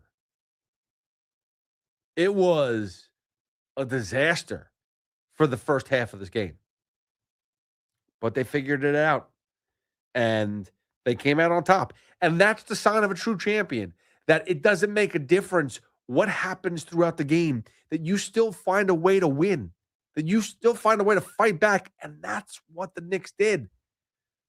That's why before, when Wilson called just to be a troll about how, they're just getting lucky, my ass is lucky. That is not luck.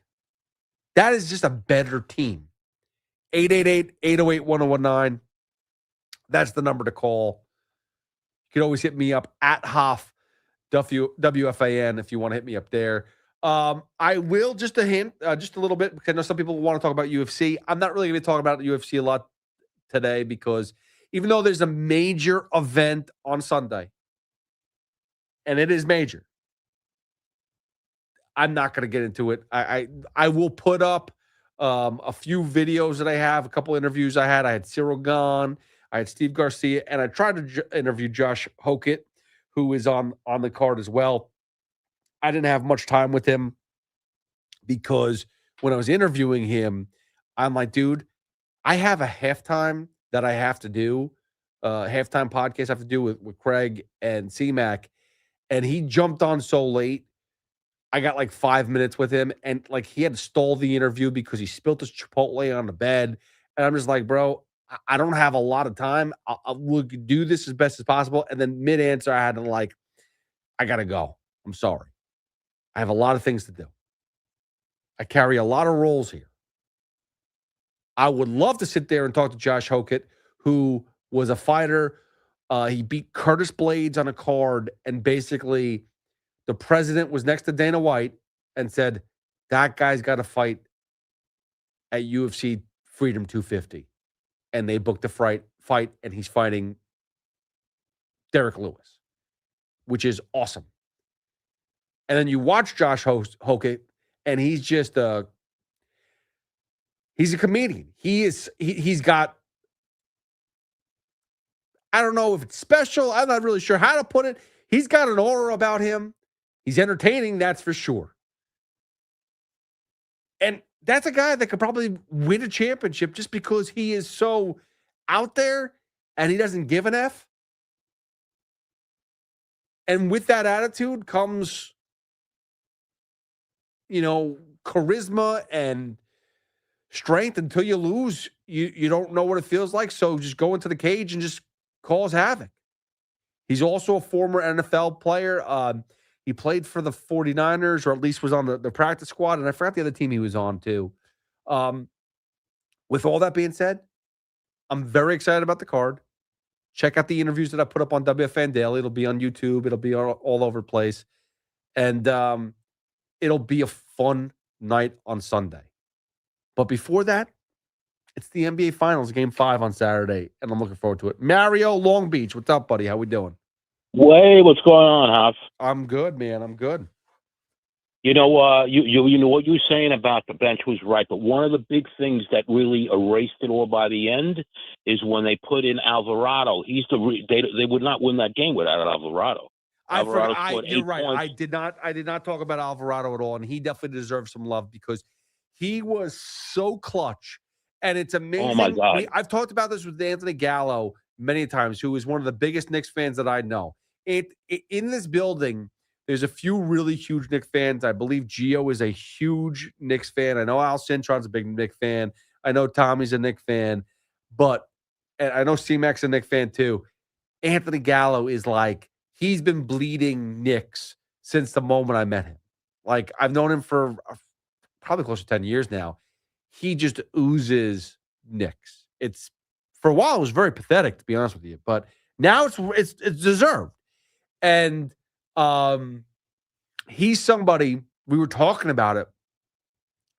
Alvarado really changed the momentum of that game. He's quick, and it's amazing to see how he gets the ball up when Wemby's on him. Because that's the thing. Like, you talk about Jalen Brunson and how he gets the shots off, and he's always able to have that fade.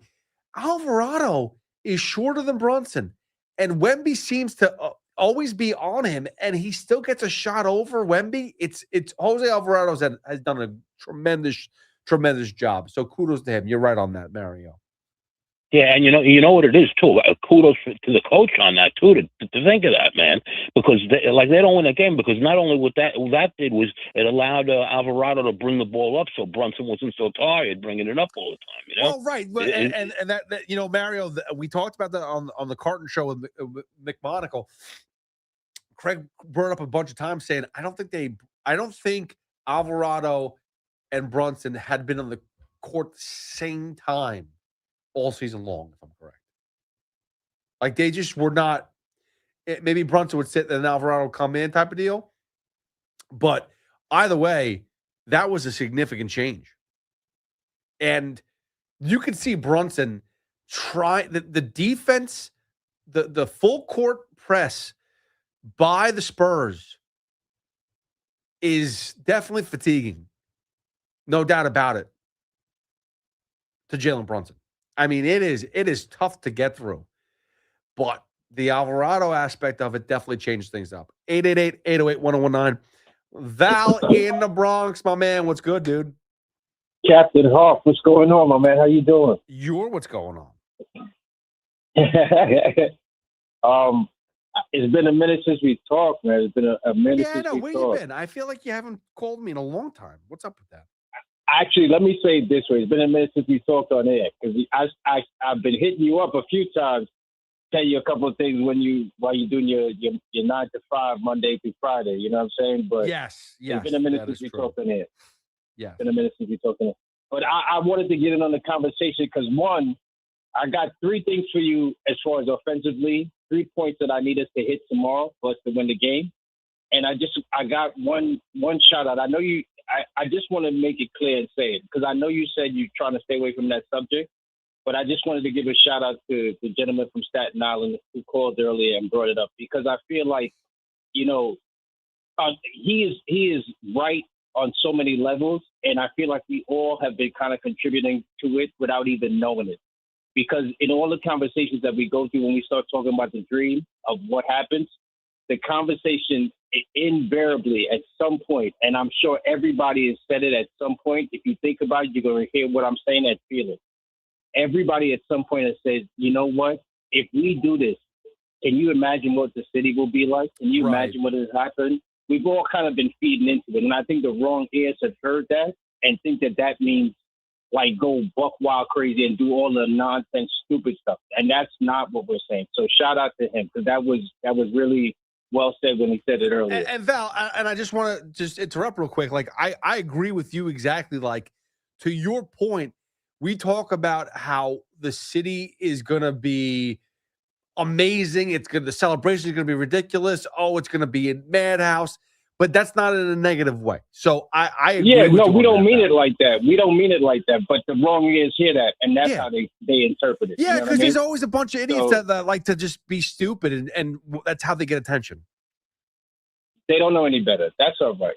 But to get to the 3 things that I want to talk about for tomorrow offensively that we need to do. One of them is obvious, okay, and we felt the pain of that in Game 4. Cat has to, your best behavior, brother. Whatever you need to do to stay out of foul trouble, because we cannot have you off the court for long blocks of time like that. That's a major problem. Right. That's the Captain Obvious one. Number 2, if you notice, right, and the 2 next things that I'm going to tell you about, both of them kind of relate to each other because one of them is a lot of the problems that we're having. We're taking so much time, as it was mentioned already, to try to get the ball up the court that we're already eating into the shot clock by the time we get up there. So And I think that's Brown has been trying to counter that by when you hear him saying like we need to start playing fast, and you saw that in the second half too, where they try to up the tempo when they're trying to move through. Yeah, that's one of the ways that they're trying to counter that. That's how they're trying to move fast, but they want to be speedy and have pace with their movements as they try to get into their set. But it might even help to, as somebody else mentioned, for somebody else to bring up the ball, or at least to try to have like some passing to get out into the front court.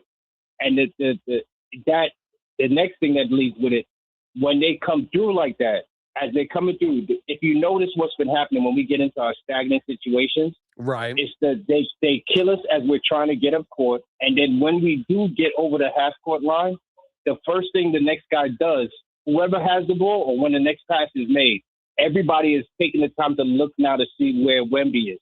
Mm-hmm. And that's another thing that's slowing us down.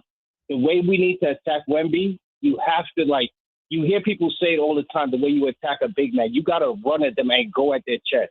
And we can't be wondering where Wemby is. We have to force the action on Wemby. You have to go at Wemby and make Wemby, however he tries to defend us, be confident enough to make, because you've been doing that the whole postseason. We've been very good at making, smart intellectual moves as we're going through our paces. But you have to, go at Wemby, and when he tries to come at you, then you can make your adjustment if you need to make that pass. By that point, he's already committed to his defensive move. But you can't be hesitant, because that's what's catching us. We come down the corner, we stop to identify where he is. Right, no, we look, and then we stop to think, how do we get rid of him? Yeah, no, I get that. But Val, you know what I'm saying? Here's the thing, though, too, is I've noticed the past couple games, they haven't been passing as efficiently as they were in the past. They haven't been doing that because of those two reasons. That's what I'm telling you. It's taken too long to get the ball up the court. Right. And then once they get over the half court line, everybody pauses now because it's like, yo, where is Wemby and what do I do as a result? You can't be like that. You got to get over that half court line. And once you get there, go at no matter what, make a decisive motion and let him react to it and then feed off of his reaction. That's how they got to go at it. You can't stop to think where he is. You got to go at it and make him react to you. And once he commits and moves to whoever the guy is, either you make the pass or if you have the shot, you take it. But that's how they got. You got to go directly at him. I feel like if you know what I'm saying. I do. Think about what I mean. No, but here's the thing: and Val, I totally respect it, and I appreciate the phone call as always. My biggest issue is where your point is. Stop paying attention where Wemby is, but they kind of have to know where he is because they have been failing at certain points of the game when he's basically defending the basket. When they're driving, they can't get over. They can't drive and attack the basket the way they want to unless Wemby's out of that zone. They just can't do it. He's getting his hands on the ball too often. They're getting rejected too often. They just are. The shots they get over him, they're lucky. But it's very tough to sit there and drive on Wemby. It just really is. It's better to have him chase. It's better to pass the ball around and cycle and just keep on find that open man. The problem is the last couple games, the shot selection in the first half is not good. That's part of the problem. The shot selection is pretty off. And you have guys, whether it's Deuce, whether it's Hard at moments, whether it's even Brunson at times, taking shots that aren't as good as you'd like. They're okay because maybe they're open, but they're not as open as they could be. They're not perfectly set. They're not and by the way, they're allowing Josh Hart to shoot the ball, and he's going to miss because he's not a shooter. So that's part of it. There's certain guys they're going to let Mitchell Robinson carry the ball. Good. Oh, you're going to drive? Yeah, okay. Good luck with that. And if anything, we'll hack you before you even shoot the ball. 888-808-1019. I get your point of how they need to attack it. It's not as easy as you make it sound. I mean, the defense is phenomenal. You could try to hurry the ball up as much as you want. How often do you see Jalen Brunson basically roll the ball down the court and then they pick it up and start to dribble? They can't do that. The Spurs are on them from the jump. There's no breathing room. So it's not as easy as it's been over the past, few rounds. And that's not to say that the other rounds weren't tough teams. Just saying that the Spurs are playing it different. Maybe that's the reason why they failed at the end. It's a possibility. 888-808-1019. Ethan is in Buffalo. Was with Ethan. Hey. What's up? Hey, buddy. How's it going tonight? I'm good. What's going on? Oh, I just want to say a couple things, all right? Okay. I just want to say OG Anunoby is a complete stud, and I am up north in the Kawartha Lakes in Canada, okay? Okay. And a lot of Maple Leaf fans, a lot of Raptor fans, and I want to say for the people up north, I want to say go Knicks, Knicks in 5, and OG Anunoby MVP. Let's go and go Maple Leafs. Let's go Leafs. All right. I'm glad we got all that in and no cursing. I was very worried about that, but that was good. OG Anunoby as the MVP. Now, listen, I can't fight you if he wins it. That's not a bad choice. I know clearly he had the shot of the game in game 4. He's played phenomenal defense. But I can also buy into Karl Anthony Towns. I really can. I understand why Jalen Brunson's going to be part of that mix too.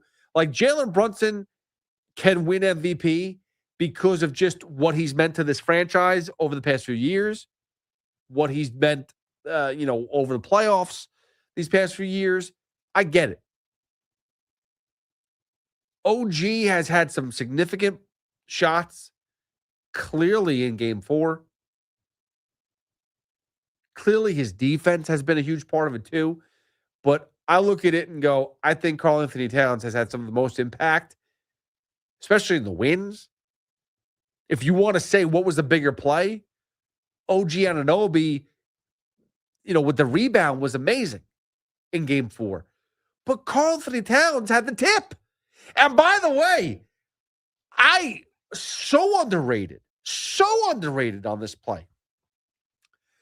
The final pass in game 4 where Castle is wide open, driving to the bucket, going for an alley-oop, and Karl Anthony Towns puts his hands up and he tips the ball barely and puts his fingertips on it and causes the ball to slow down, and Castle's got to come to the ball, and Hart has his hands up and never gets a shot off. It was perfect.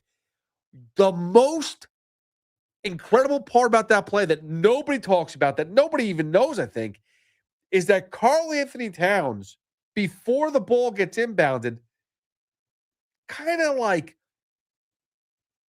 nods and hand motions to the crowd right there to get closer to Harper, who's inbounding the ball. He kind of waves him. He's like, come on, move closer to him. And he gets the crowd to make it tighter, which is phenomenal. A phenomenal idea and move by Karl Anthony Towns. Just makes that moment that much bigger and makes the situation that much tighter for the Harper and the Spurs. And he closes the space off and gets a finger on the ball, and the rest is history. 888-808-1019. We only got a half hour left, and Daniel McCartan's taking over. If you want to talk a little bit Mets, Yankees, whatever you want to talk about, UFC, you want to talk about the World Cup, but we really just want to talk about the Knicks, right? I mean, that's what we really want to talk about. 888-808-1019. We are less than 24 hours away from the New York Knicks potentially closing it out and winning a championship. 888-808-1019. It's Pete Hoffman with you on the Fan till 2. Hit me up at Hoff WFAN. A season like we'd never experienced once again produced magical moments as what began as a Madison Square massacre turned into a Madison Square miracle, with the Knicks completing the biggest comeback in NBA Finals history. They are now one win away from completing a dream season and will look to close it out on the road tonight in San Antonio. Will they bring a championship back home to New York? The latest breaking Knicks news, the biggest Knicks opinions, and the most trusted voices delivering them all live here. Your home for New York sports is 101.9 FM, WFAN. All right, guys, our friends at Flag and Anthem just dropped their exclusive America 250 collection. Premium, ultra-comfortable, patriotic gear celebrating America's 250th birthday. Perfect for you or dad. Use code WFAN25 to get 25% off. Flag and Anthem, premium clothes without the premium price tag. Save smarter and enjoy more with the great CD rates offered by Flushing Bank, a division of Ocean First Bank. Whether you're planning ahead or growing your savings, now is a great time to lock in a competitive rate. Visit flushingbank.com today. Member FDIC. Looking for the lowest price on name brand tires? Get to Town Fair Tire and get the guaranteed lowest price on any name brand tire. Nobody beats a Town Fair Tire deal. Nobody. Town Fair Tire. Playing in a lottery pool is a fun way to bring an office or friend group together. But to keep the positivity going, you should create some pool rules. Have a pool leader, know who's involved, and make copies of your tickets. For more tips, visit the New Jersey Lottery's website at njlottery.com/pool rules. You've probably heard all those ads for life insurance. Just a few dollars a day, apply online in minutes, no medical exam. Simple, easy, and cheap, right? Now you're thinking, maybe I should get a quote. Well, smart thinking. Everyone should have life insurance. But here's what they don't tell you. Those few dollars a day rates, they're for young people in perfect health. That's why everyone calls Big Lou the 50 to 60-year-old not-so-perfect candidate. Like you. You take prescription meds and you're overweight. Winner, winner, fried chicken dinner. Well, Big Lou works with life insurance companies that want people like you with no surprises after you apply. In fact, if you're a 50-year-old guy with a few health glitches, Lou could probably find you $1 million of term life coverage for about $200 a month. So yeah, you need life insurance. But unless you're young and healthy, you gotta call Big Lou because he's like you, older, heavier, and on meds too. Get a quote right now at 800-700-6898, 800-700-6898, or biglou.com. This portion of the program is brought to you by police officers RightToSue.com. Accident victims, this is John D'Agostino from D'Agostino & Associates, the injury firm. What do you think matters most when you have to hire the right lawyer? Experience? Well, I've been doing this for 35 years, and I've handled tens of thousands of cases and recovered hundreds of millions of dollars for people just like you. To me, what matters most is that I actually care. I'm going to make sure you have a say in what happens with your case. You, me, and our entire team of over 50 trained professionals are going to fight together to get you every dollar you deserve. Because for me, it's personal. Your pain has a price, and we're going to make sure the insurance company pays. We have offices throughout New York and New Jersey, and we'll come to you 24/7. So give me a call today at 888-24-LAW-24. That's 888-24-LAW-24. And ask for me, John D'Agostino. I've been there, and I'll be there for you. D'Agostino, Law, Bite Back. Make this your summer of unforgettable drives in a Mercedes-Benz from Mercedes-Benz of Edison. Whether you're heading down the shore or planning a family getaway, their expert team can help you find the perfect sedan, coupe, SUV, or convertible. And because luxury should extend beyond the vehicle, Mercedes-Benz of Edison is committed to making your shopping experience stress-free. That's one reason they were named the 2026 Mercedes-Benz Dealer of the Year by Cars.com. Visit Mercedes-Benz of Edison, your destination for luxury driving all summer long. Imagine a gentleman's club with over 200 gorgeous exotic dancers every week. Hey, big boy. From the people who make fantasies come true, Gallagher's 2000 in Long Island City is the place to be. Gallagher's 2000, a gentleman's club for today, gentlemen. Gallagher's 2000 features 2 floors, 3 stages, discounted drinks, VIP, champagne rooms, and dinner specials every night. Gallagher's 2000 offers complimentary lunch Thursdays and Fridays with any drink purchase. Come on down, big boy. Gallagher's 2000 is New York's largest upscale gentleman's club, and Gallagher's 2000's bachelor parties will blow you away. For their bachelor party specials, call 718-361-1348. Gallagher's 2000 is located at 4319 37th Street in Long Island City, Queens, just a half a block north of Queens Boulevard. Call 718-361-1348. Gallagher's 2000 is unlike any club in New York. Come tonight for the time of your life. Gallagher's 2000. Let your imagination run wild. Today alone, 5,370 people in the United States will be diagnosed with cancer. That's why Stand Up to Cancer funds and develops the newest and most promising cancer treatments. Stand Up to Cancer wants to provide you with every opportunity to join in this mission. By donating your home, land, or commercial property, you can help Stand Up to Cancer fund innovative cancer research. Stand Up to Cancer makes the process easy, and it may be tax deductible. Visit standuptocancer.org/giveproperty to learn more. Hey, let me ask you something. Would you seat your 3-year-old child on a windowsill? Would you seat them beside a lit fireplace or by the deep end of a pool? One last question. Would you seat your child in a car seat that's not correct for them? Car crashes are a leading killer of children ages 1 to 13. Secure their future. Seat them in the correct car seat. For more information, visit safercar.gov/the-right-seat. Sponsored by the New York State Governor's Traffic Safety Committee. Get the scuttlebutt on your favorite team, the Fan, on the Odyssey, iHeart, and TuneIn app. 1019. If that wasn't Wu-Tang, but that performance by Wu-Tang was awesome. And I was trying to look through. I'm an idiot because I forgot who's the DJ in Wu-Tang? Do you know who the DJ is? Right? I don't. He's not really like promoted as like a member of Wu-Tang. Right. So we were looking through, and there was because Ernie Johnson took a picture of Wu-Tang. There were 7 of them there, and I went through and I was trying to figure out who the 7th guy was. It was the DJ. So I'm going to put 2 and 2 together, but I don't know his name, which is stood out of me. But obviously, ODB wasn't there. God wasn't there. Jizza wasn't there. And, I'm blanking on the 4th person that was not there. I missed the performance. Was Inspector that day? He doesn't get out as much. No, he was not there.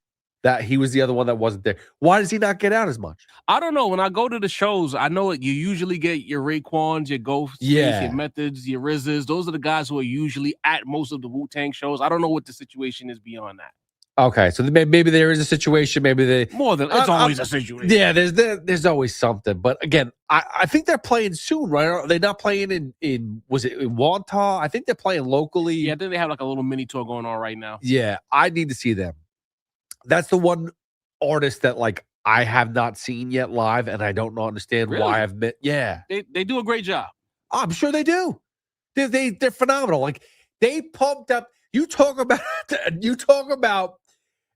Madison Square Garden that was probably feeling so much pain inside. They go out there, they do their thing, they killed it. I mean, the only thing is I wish it was longer because it was like 3 minutes.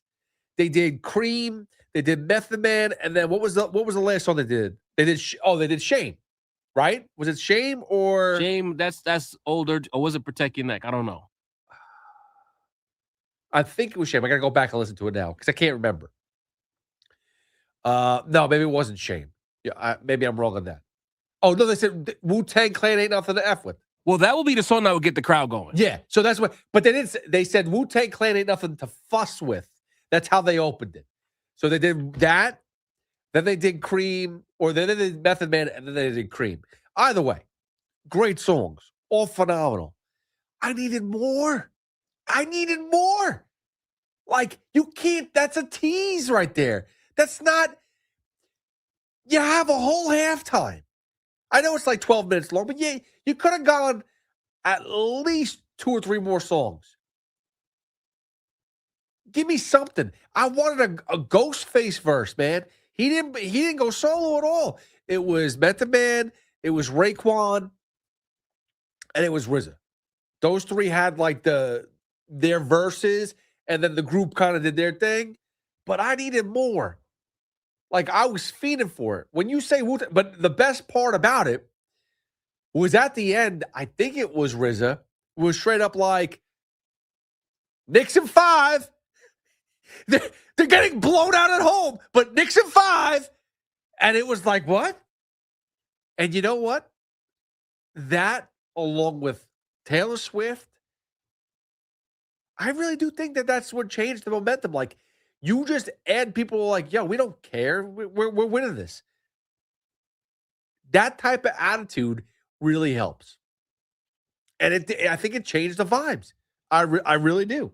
And I know that the whole crew from the NBA were singing and dancing. And like, I think it just made the whole arena forget about what happened the first half and said, hey, let's get back to business. And that's, in a lot of ways, it reminded New York who they were for those few yeah. minutes. Damn Old right. New York especially. Shaolin Tiger style, bro. That's what's up. Little Wu-Tang. You know, you can't go wrong with Wu-Tang. You get the attitude. You get the feistiness. And you just get good hooks. Good beats. And it's nostalgia. But it's a serious nature, too. I love it. But I wanted more, dude. That's the one thing that pissed me off. It was just too short. It was 3 minutes.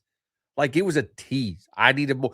Like, if you told me Wu-Tang was the Super Bowl entertainment, I would, like, sign me up right now. I'm ready to go. You put Wu-Tang out there, whew, we got something cooking. All right, we got 15 minutes to go. 888-808-1019. Let's get you in here. Carlos is in Clifton. What's up, Carlos? First things first. Wilson is analytically correct about the Spurs. I'm just going to leave that one right there. Analytically. Anyway. Analytically. He's like the Mets. The Mets are 15 games over 500 analytically. Analytically. But anyway, on that Towns play, I know you said the high IQ. Now, here's what I want to know. What a lot of people don't realize, once he tipped that ball, the clock was supposed to start. Yes, I know. It never started. So if Castle catches that ball and scores, is Towns smart enough to go to the coach and say, wait a minute, challenge that. I hit the ball. That right there is like, holy cow. That's one thing. They didn't start the clock. But here's the thing, Carlos, and I don't know, because you're right. They clearly, obviously, they didn't score, so they didn't have to challenge it. But they had no challenges left. You got to remember, and they had no timeouts left. So I don't know if you could technically challenge it anyway. But at the end of the game, shouldn't the refs do their due diligence if the player says, hey, I hit the ball? Coulda, woulda type of thing. A lot of times we sit there and talk about how they miss plays all the time. I mean, they clearly missed an OG foul on Fox with 10 seconds to go. I mean, that was a crucial play. Now, Hoff, you've seen some of the stuff circulating. I mean, Wemby is such a dirty play. I mean, did you see he almost kicked Anunoby in his knee? Yeah. How wasn't that like? Well, I saw. How could you defend that? Well, here's the other thing. How could you defend that? Here's the other thing: is that you see the other angle of it, and he really wasn't as close as we made it out to be. Right. But the fact is, he is flailing around, and I can't tell if he's flailing around because he's losing balance. I can't tell if he's flailing around because he's purposely trying to, put himself in a spot to hurt somebody. Like, I don't know, but I'll tell you this much. At the end of the day, Carlos, and I'm being serious, I know he's 7'5", but he's Gumby, bro. He's a stick figure. I know. And all it's going to take is somebody to be like, dude, no way. This is not happening anymore. And they can put an end to it very quickly. And a guy like that, you talk about guys who are, think about tall, skinny players. Think about Manu Bol. Think about I know Sean Bradley is. I know he had a horrific car accident. I don't even know if he's still alive, but I remember he had his physical ailments. Tall, skinny guy. George Murison. You talk about there's certain players that just because you're tall doesn't mean you're going to be strong enough and good enough to face some of these guys. And I'm telling you right now, you take a guy that's dirty like Draymond Green up against the Wemby, he'll find a way to really hurt him. He'll hurt him. I thought that's why they put Sohan in. I was like, oh my God, they're gonna. I was like, why are they putting this guy in now? Like, but here's my thing. Tonight. It's tonight, baby. I got a funny feeling. The guy that we're not talking about is going to have such a big impact on that game because he has retribution on his mind. It's Josh Hart. Because if it wasn't for OG, right? If it wasn't the missed layup, if it was not boxing out, if it wasn't for like 3 critical plays he was involved in, that I was like, oh my God! It was back to back too. There was a bunch of plays in a row. Didn't stop. No, you're right. No, we have to finish tomorrow. Not only for what's going to happen, but if we come back, the game's Tuesday, right? Yeah. Well, the World Cup at the Meadowlands is on Tuesday. How are they going to do that logistically? Well, I'm telling you right now, that's a great point. That's a great point, Cole. Yeah. Oh, because regardless, they ain't having, and thanks for the phone call, they ain't having a parade on Tuesday. Now that I think about it, if there's a win if the Knicks win tonight, we think about, okay, are they going to have a parade on Monday? Probably not. But they ain't having a parade on Tuesday. Are they going to push to Wednesday? No, it will probably be Monday, which is, to me, a little too quick. I want to have that day to enjoy it on air, and then we'll figure out a parade. But you can't do it Tuesday either. That would be hell. 888-808-1019. But let's get there first. Let's win. Alan in Pennsylvania, what's up? You're on the Fan. Hello? Yes, Alan, how you doing? Hey, how's it going? First off, it's a New Yorker living in Pennsylvania. I'll never be Pennsylvanian. All right, well, thank you very much. I'm happy about it. Proud for you. Absolutely. So, hey, first off, kudos to the Knicks, but I kind of feel like we have to win despite the other team and despite the refs.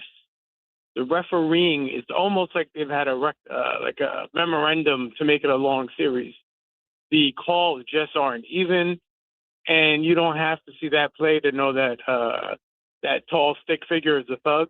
Yeah, he chopped the guy in the throat the last game. And how do they miss? I'm still angry about him mushing Brunson. Well, in the middle of the court. That's How does the that mean mug. happen? Yeah, that was dirty. But again, here's the funny thing is, Alan, and I appreciate the phone call because we got to wrap it up here. The annoying part about, I don't think it was a flagrant in Game 4. I know he hit who did he hit in the chin? I think he hit Cat in the chin, and he elbowed him. That really wasn't a flagrant, but because they didn't call the Brunson flagrant, didn't go back and change it, it's like they had to give him a flagrant. And it's crazy because that could have changed the complexion of the game by having to make that call. They changed how the game went. They gave Wemby a flagrant in the third quarter. And it's sad because really that wasn't a flagrant foul. I'm sorry. The Brunson one wasn't. They didn't call it. So they kind of swapped.